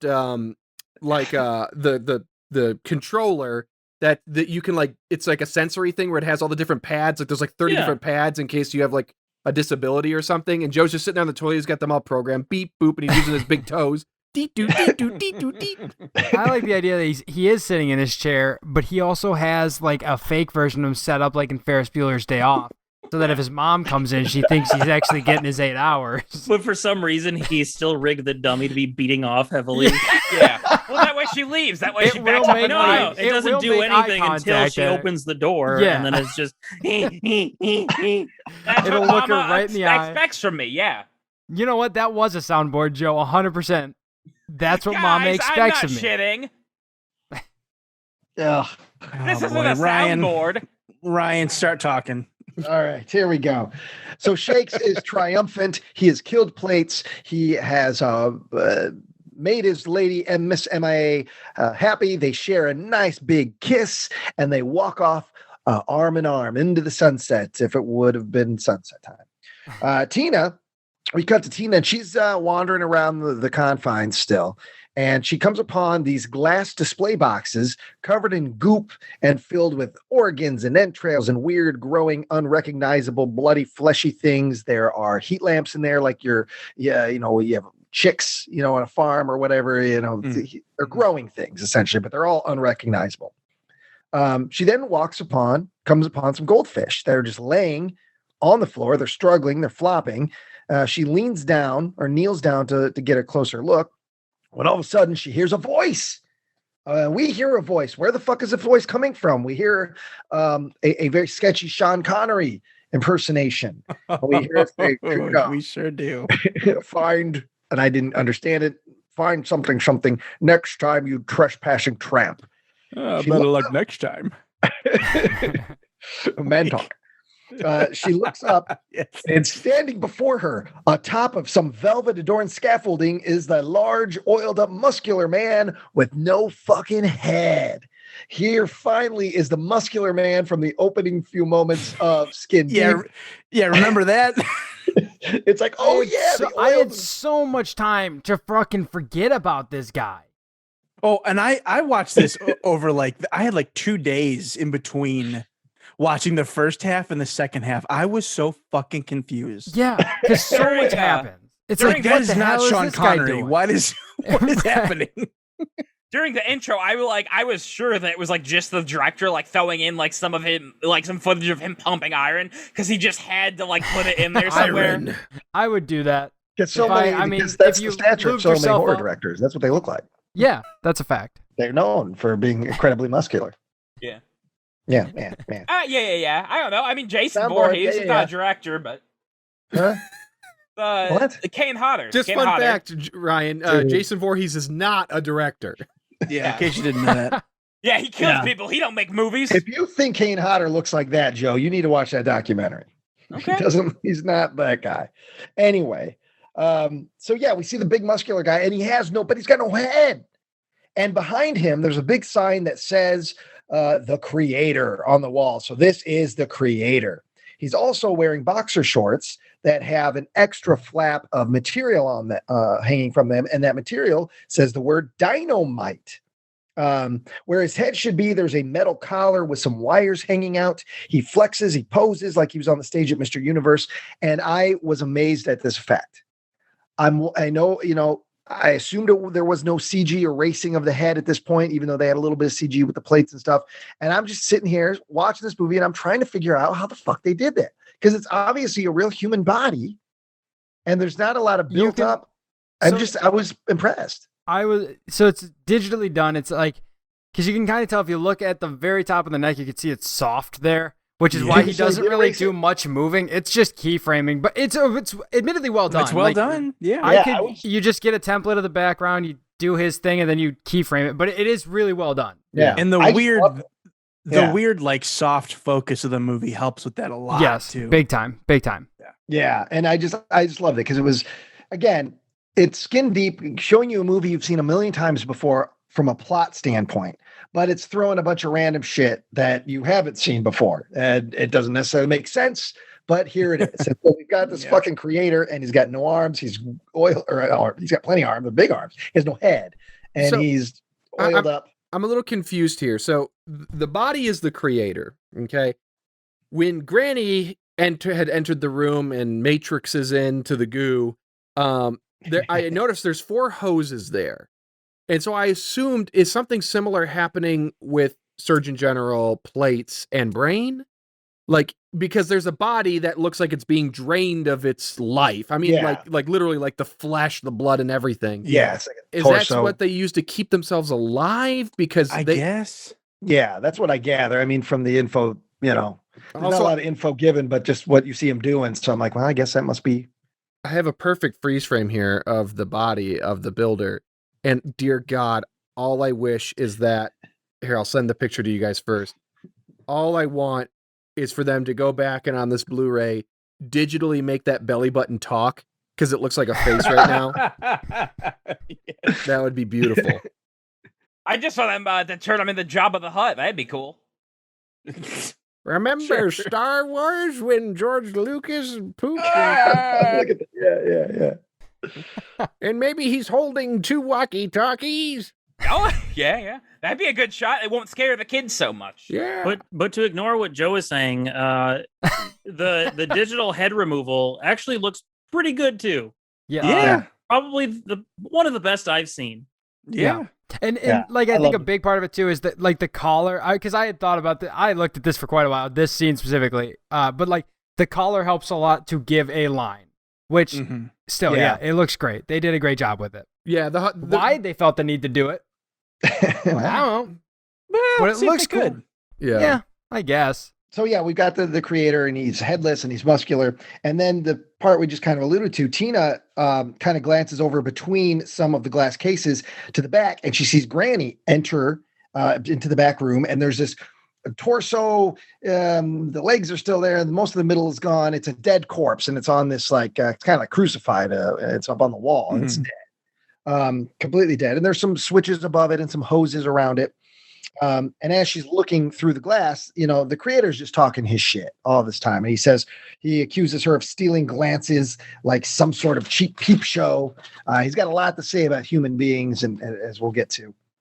But Granny, we watch as Granny turns a knob above the dead torso, which causes a fluid to exit the torso via a tube. She then hooks another tube into a port in the back of her neck, where the fluid will enter her. She smiles and sighs. This is a pleasurable moment for Granny. Tina then you've had this experience, Nick? Oh yeah. You go to the meat spa, and this is what they do for you. It's one of the treatments. Tube me up.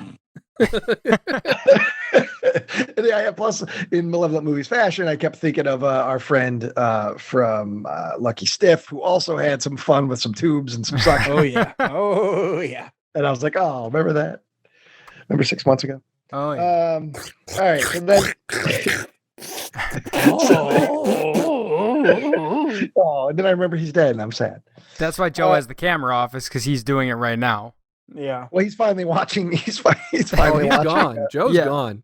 No, Yeah. I As am, much as nice as it is to not see Joe, I also kind of hate that I can't see him. I'm nervous. Yeah. What's he doing with Like, those I don't know hands? what Yeah, he's- Joe's yeah, I busy don't- doing something right now. I don't you know don't what know he's what doing. I'm up to. I'm don't putting hear- together a Lego set. I'm I'm guessing putting you're the Death Star downloading together. movies. I'm I was guessing gonna say you're I don't hear a lot of movies. clicking, but Yeah, no, I am actively engaged in the podcast. I am. Actively Sound- engaged. You it's say a soundboard. Remember that. So you're saying that I'm paying attention, you say? Listen here, people. I am a brilliant podcaster. I'm professional. Well, he's the voice of a generation. Yeah, Yeah, absolutely. the generation created by the creator in this movie. Yeah, No, yeah. like fourth not those generation, but, people. Plates and grain. Anyway, so Tina runs over and she picks up the feeding tube and she kinks it, causing Granny to call for Brain. And then she calls Tina a little shit. Tina and Granny have a little bit back and forth about Brain. He was a good boy, blah, blah, blah. Then Tina says, you need this, don't you? Referring to the tube, the feeding hose. And Granny says, well, yes, I do, unfortunately. So Tina then tears the tube in twain and blood pours from the severed tube. This causes Granny to yell. She collapses. She begins to smoke and melt, and green goo comes out of her. And it's this long melting sequence. And she goes, and it's a fucking great sequence. Kind of reminds me of Street Trash, the melting. It's bright green. I loved it. I'm like, yeah, they just keep showing you different, cuts away and then to Tina or the creator, and then they'll cut back to Granny. She's melted a little bit more and melted a little bit more. And it's just goopy and gory and wonderful. She dies. The creator then asked Tina. Uh-oh. It takes a while. Then the creator asked Tina if she's proud of herself, and he starts spouting all this shit about humans and they're being pathetic. And he, and intercut with he's got these TV screens and he's got footage of rats caught traps and car crashes and all this stuff, the violence of people. And he says, using violence as a ridiculous speed bump in the courtesy of daily social graces. And he's just talking nonsense. He also says something about not believing in copyright law too. So it's just a bunch of horse shit. But then, he builds to this crescendo in this dialogue and he says, I am attraction, lust, courtship, conquest, flirtation, penetration, conception. I am progress. I am inertia. I am strength. Behold, creation. And with that could have been the creator or Sean Connery. Yeah, I It was gonna sounded say just like Ryan's. either of 'em. Ryan's What? doing a much better Sean Connery than whoever did this line. Well, I appreciate that. But Well, Joe hooked him up with a soundboard, so he's just Yeah. pressing buttons right now. Blofeld. Man talk. Yeah. That's like listening to the Beatles without earmuffs. It's just not done. Then after this big speech, a T forms on the chest and stomach of the creator, and his flesh opens up to reveal a fucking head, a little creature, a little head, a little man living inside his innards. Of course, it reminded me of Teenage Mutant Ninja Turtles and Krang or Quato from Total Recall. But he's slimy. He's sort of reptilian around the face, kind of like in Enemy Mine. And then it talks. The head says, Tina. It then launches itself out through the fucking air, out at her like Belial in Basket Case. It lands on her. They're struggling. She's fighting the slime. She wrestles for a few seconds, and then she throws that fucker away. It smashes into one of the glass cases, and the smashing of the glass case causes pain to the creator. He writhes in pain. He moans a little bit. So she has this idea, he must be connected to all these glass cases and the weird little creatures living inside. So I was really confused by that because I was like, oh, that can't be the end of that head thing, right? But that was it, right? No, it comes back. It gets a little battle. Oh, yeah. Okay. For some maybe I'm not remembering it right then. What good is having It's a big brief, old it's brief. beefcake body if you're going to use the little vulnerable head,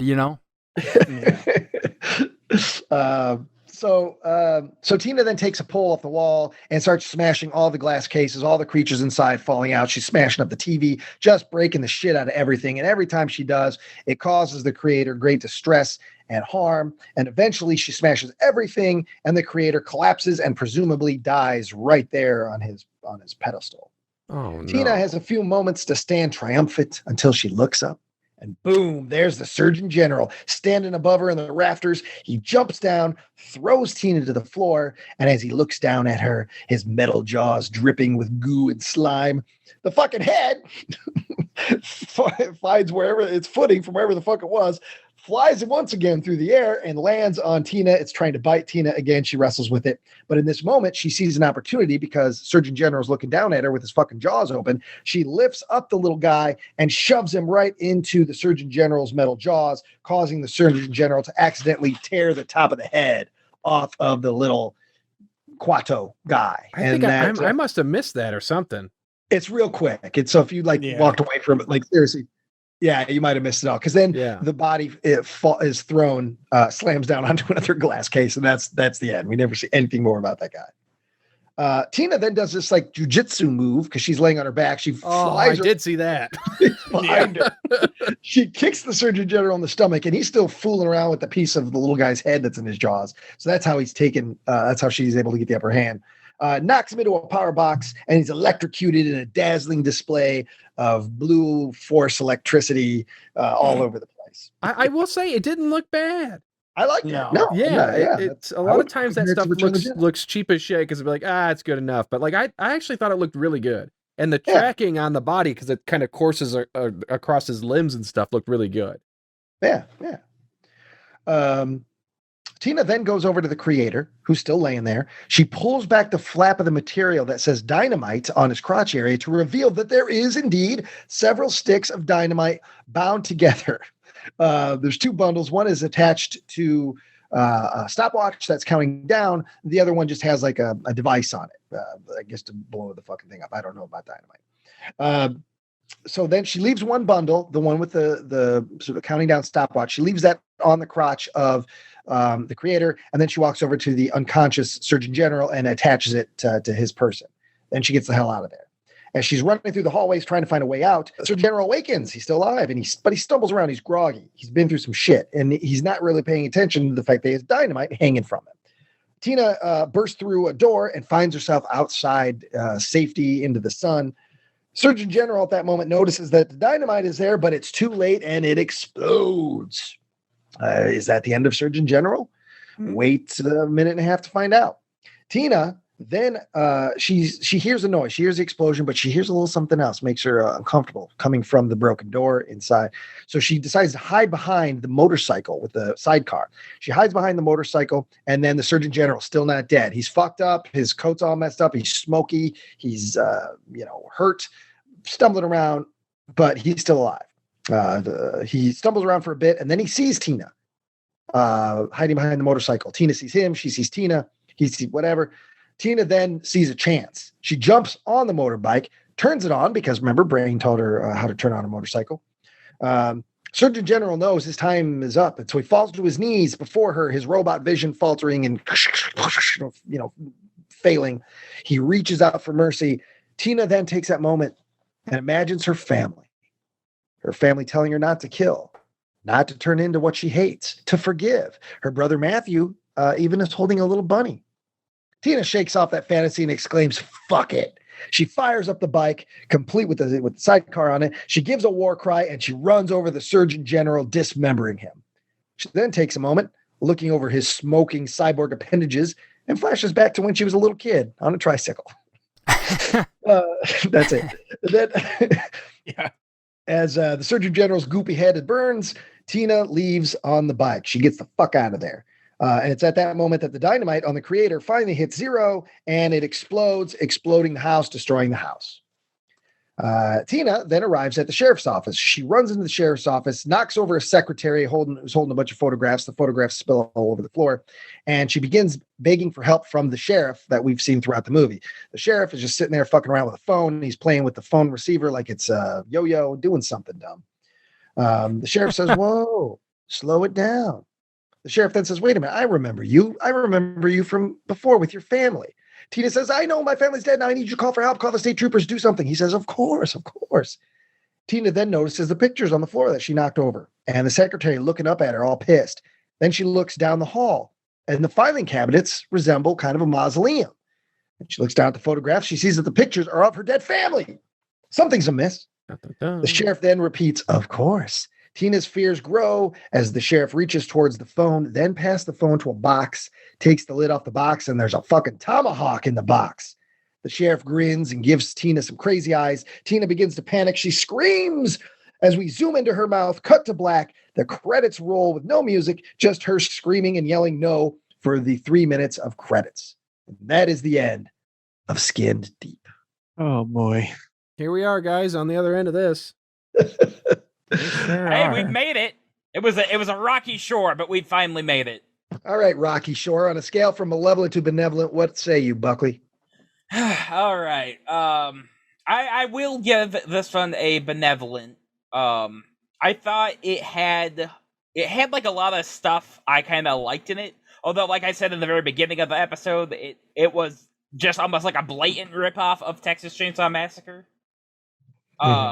But no, I mean, I liked the kind of like weird kind of stuff they were doing with like the family, like some of the practical effects. And yeah, no, I mean, overall, yeah, I would give it a benevolent. Okay, would you watch it again? No, probably once is enough for me, but Okay. All right. yeah, I'll see what Nick thinks. No, I don't think I need to. Maybe I do want to watch it again. I don't know. I'm so conflicted with this movie. I don't recall really like enjoying it. But there was stuff in there that I absolutely loved. I loved the practical effects. I loved the digital effects. They were fine. The sets and the costumes and the weird characters. It's a feast for the eyes. It's perfect for someone like me. But the plot, I don't care that it's derivative of Texas Chainsaw. I could give a shit, and most of the things that Joe likes are derivative of something else. He just doesn't realize it. So I don't care about that. It's are you doing something new? Yes, they did something new. Definitely. Was it for me? I don't know. Maybe this might be the perfect movie for Nick Swartz. I don't know. That's why I'm going to say I am benevolent. I'm benevolent with this movie. I'm incredibly conflicted about it, but I think I liked it while hating it. I don't know. I understand. God damn you, Ryan. It's you broke me. I don't know.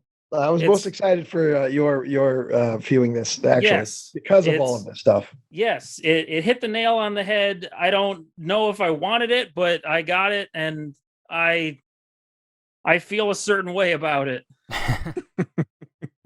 Zach, I think so. This movie has a way of we talk a lot here on Malevolent Movies about like, don't put it in the script if you can't do it. And no one told this guy that. And there was apparently nothing that they couldn't make happen, which I applaud. Because like they were like, we need a headless bodybuilder, and then his chest opens up and there's a little man inside. And I really do applaud that. That's impressive. Like, but my problem with the movie comes down to like, why? Why did they do most of the things that they did? Or did, it's not, dude. Why did they do the things that they do? It's just, there's a lot of like things that just seems like they were like, I don't know, let's give Brain a big old helmet. Like, okay, yeah. I mean, but why? It's funny, but why? Like, it's not a movie I would ever revisit. I don't think. I would not show this to people who came to my home. I do not regret my time with Skinned Deep. But I don't think I will ever get balls deep and skin deep again. So with that being said, I think I am going to put it as Malevolent. It is not a harsh Malevolent.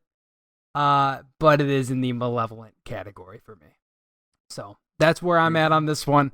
It's a goofy movie. Love Warwick Davis. The idea, like, a lot of this does remind me, it's like, of the stupid shit we did with Butch of the Bakers. Like, this guy's got big tongue, and this guy shoots out stuff, and this stuff he shoots out of his hand makes someone drool, but it's solid drool. It's like, just do it because you can. But like, our movie's not very good either. So, you know, yeah. Let's hear Trevor. Oh man. So I felt very conflicted during the whole time I watched Skinned Deep. I kept flip-flopping between Malevolent and Benevolent. There are some things in here that I love. I love all the effects, both practical and surprisingly digital. The story might as well be non-existent, and that is sometimes fine. This is, in my notes, I wrote down, this is poorly shot, but well edited. And I feel like the sentiment is the same, but I wouldn't necessarily say this is poorly shot. It's a weird amalgamation of all the kind of movies we watch. I feel like we either watch slick Hollywood movies that just didn't work, or, hey, we made this in a weekend. And this is like somehow both of those, it feels like. I loved the chase scene. Like, my part that I recapped was probably one of my favorite parts of the movie, but I don't really know why. I just like a bunch of fat guys in a truck getting chased down and murdered. You know, there's something about it. There's something about the bulk of this movie. I love how fucking weird it is. It's got the weirdness of like Sledgehammer with the house, with the newspaper room, and the weird card or wood pallet underground railroad thing. I don't know what they're doing. Am I going to watch it again? I will. I guarantee I will watch parts of this again. I don't know that I would watch the whole thing. But I have to put this as a soft Benevolent at the end of the day, because there's simply too much in here that I liked. There's too many things in here that I wish were in other movies. I wish other movies we watch were this gross or this weird or this interesting looking. Even if it is gross looking, it's still interesting looking.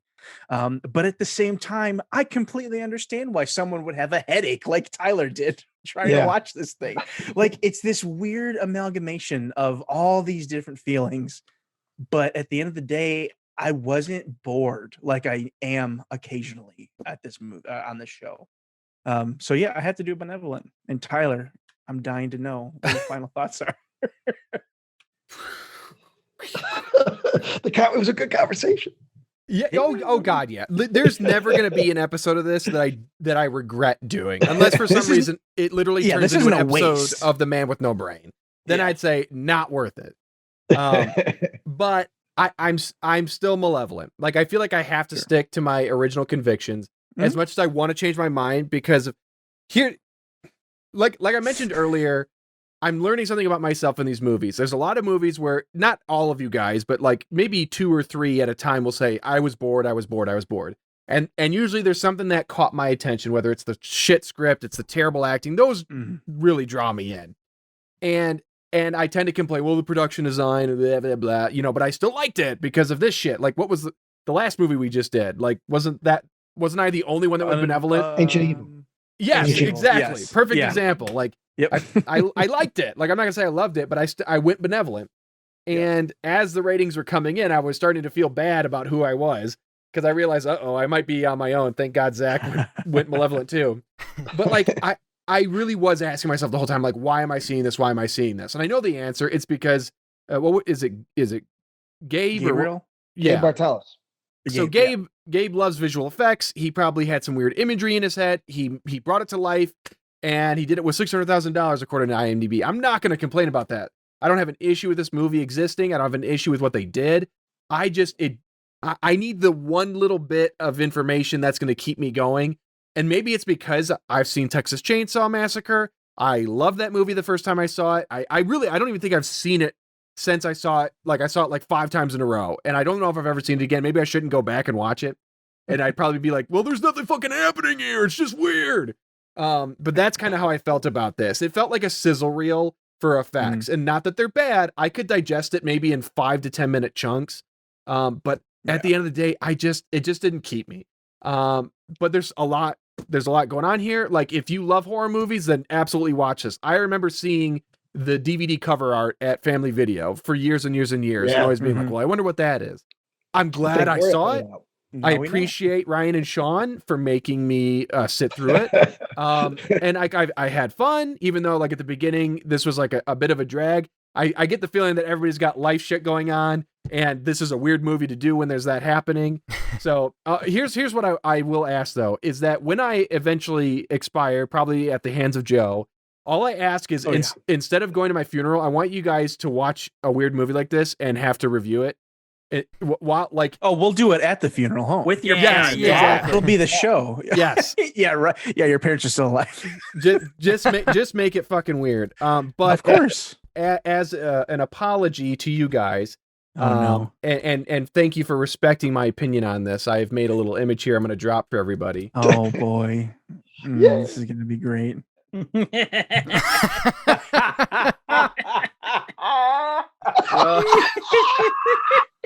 work so fast.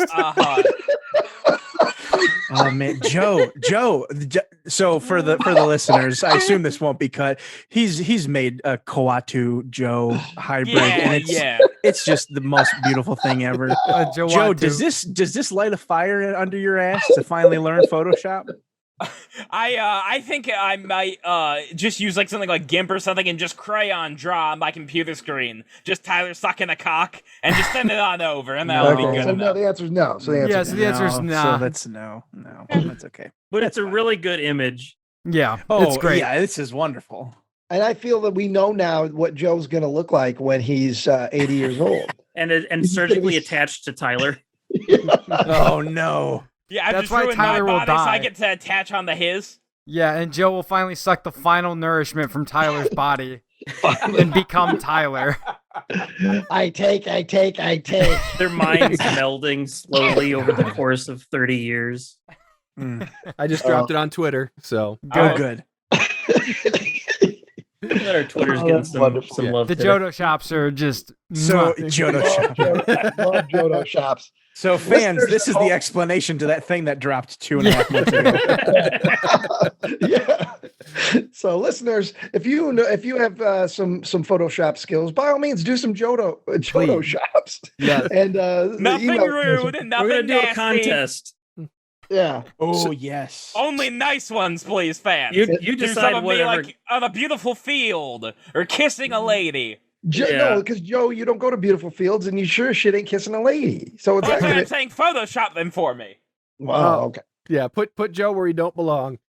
But That Joe, a reason for you to actually open that big gabbing mouth. It is Gastronaut Camp's turn for the July Slaughterfest. What do you guys have cooking? All right. Well, I actually went over to Nick's abode with Tyler, and we had a fun viewing. So we've picked out our movie. It is. No. What? Please tell me you actually at least remember the name of the movie. Do you want me to take this part, Joe? Okay, that's fine. That's fine. Nick- Nick, you can go. Nick being involved Okay. makes me feel a little bit better. Okay, we picked Lumberjack Man. Oh, 2015's Lumberjack Man. Okay. Mm-hmm. I've seen that title floating around. I haven't watched Okay. it. Oh, Well, boy. you're gonna love it, Ryan. Oh boy. Lumberjack Man, it is. Yep. Oh, Michael Madsen. Oh yeah. Yep. Oh, boy. boy. Oh man. We're getting post Kill Bill Michael Madsen as well. It's always been man. And that's always- he was a highlight of that movie. I will say that much. Lumberjack Man. Yeah, So- I thought he was pretty decent in it. And this is not for lack of Joe's trying. Nick has been busy. He was working on a TV show, and that just ended like a week ago. And so he was basically Joe had been kind of rolling on his own. And I helped Joe dig up, I don't know, a dozen or more movies for July. And so I appreciate Joe's effort that he was trying to put in because his dear Thank teammate you, was thank you. busy. And so I hope that people will be It's no skin deep. I don't know. I don't even know how you can compare these two things. They're two completely different beasts. I think we're kind of going back almost to like the beginning of Malevolent movies, where it's like a real like mid-budget, like no budget horror movie. You know, like the kind of like Deep Moon Rising and shit like that. Dark Moon. Dark Moon Moon. Rising. Deep Moon. You did make an effort, though. Oh yeah, this is a real deep moon. You could get 6 inches in that. Yeah, we saw the Deep Moon Rising in cheerleader camp.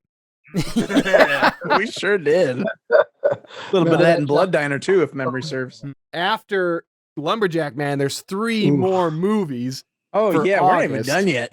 Yeah, there's a And lot the to 3 go. movies, and the 3 movies for August, as far as my understanding is, they have to suck. Yeah, Like, They have to be bad. August- They can't be is- fun, even as a Malevolent movie way. No, So- it's Malevolent Madness. So it's the opposite of everything we've known and done. So first up is Gastronaut Camp. So back-to-back hits. So man. hopefully, It'll but be they a have to long find fucking August. You're telling me, dude. They have to find a fantasy film. Camp Two Hands has to find a sci-fi film, and Camp Cardiff Giant has to find an action film. And yes, so normally when you're rating these things, like having a good script, whether it's like a legitimately good script or a campy script that you like, you're going for the high end, which is 10 points. But instead, the worse it is, like truly bad, not so bad it's good, painful, boring, That's dumb, hard to find. all of that, that's the 10 points. So Yeah. you still want to get the most points, but everything's reversed. Can I just say, in August, I'm going to be trying to close on a house. With this on top, it's just going to be great. Yeah. Can't wait. You're gonna be like having nightmares where like on one hand like you're like trying to get like the cabinets up, and then you're trying to like watch like a bad like leprechaun movie out of the corner of your eye, and there's like a bad children's animated movie in your other eye, and you're Sean, trying a lot to like of- hammer down like a door and Nobody got animated, Joe. Sean, a lot of houses come with Well, cabinets. any movie can be animated. Animation's not a genre. We could do an animated action film, an animated How sci-fi about film. that? Okay, I don't know what we're cool, arguing, Joe. but fuck. Yeah, I don't know. Points are all over the place for the guys because they don't see the stuff. I have the spreadsheet. We have an interesting front runners for both Home Video Hero and Biggest Bastard. It's going to get interesting here, but we also still need Sean. Sean hasn't rated anything yet. So who knows? He may throw a wrench in everything. I'm still coming up with new awards. So I will save them until the end. How about most bull cutted? Sure, Joe. No. Sure. about And it goes worst to Bucky bits? Larson. Yep. Chode. No! Chode. Chode. Chode. Chode. Chode. Best Jodo Now shot. it's down to 9.5. You can't repeat the Yeah, it would have been funnier if you said it went was- up or something. No, that was smaller. It was still smaller. Yeah, than no, the we last get one. it, but it was like. Anyway. We remember things. Yeah. Yeah, Yeah. it's a recurring bit. It's like on Well- Family Guy whenever Peter scrapes his knee and then he screams for 3.5 Oh, minutes. yeah. Thanks You for big listening, fan? You a everybody. big fan, Yeah. Joe? Good night, You big folks. fan of Welcome to that? the Family Guy podcast. Yeah. Today we're Family talking about Guys. season 2. All right. Chode. Joe. See you guys in like Chode. 72 hours. Chode. Yeah. Chode. Watch out for the lumberjack man.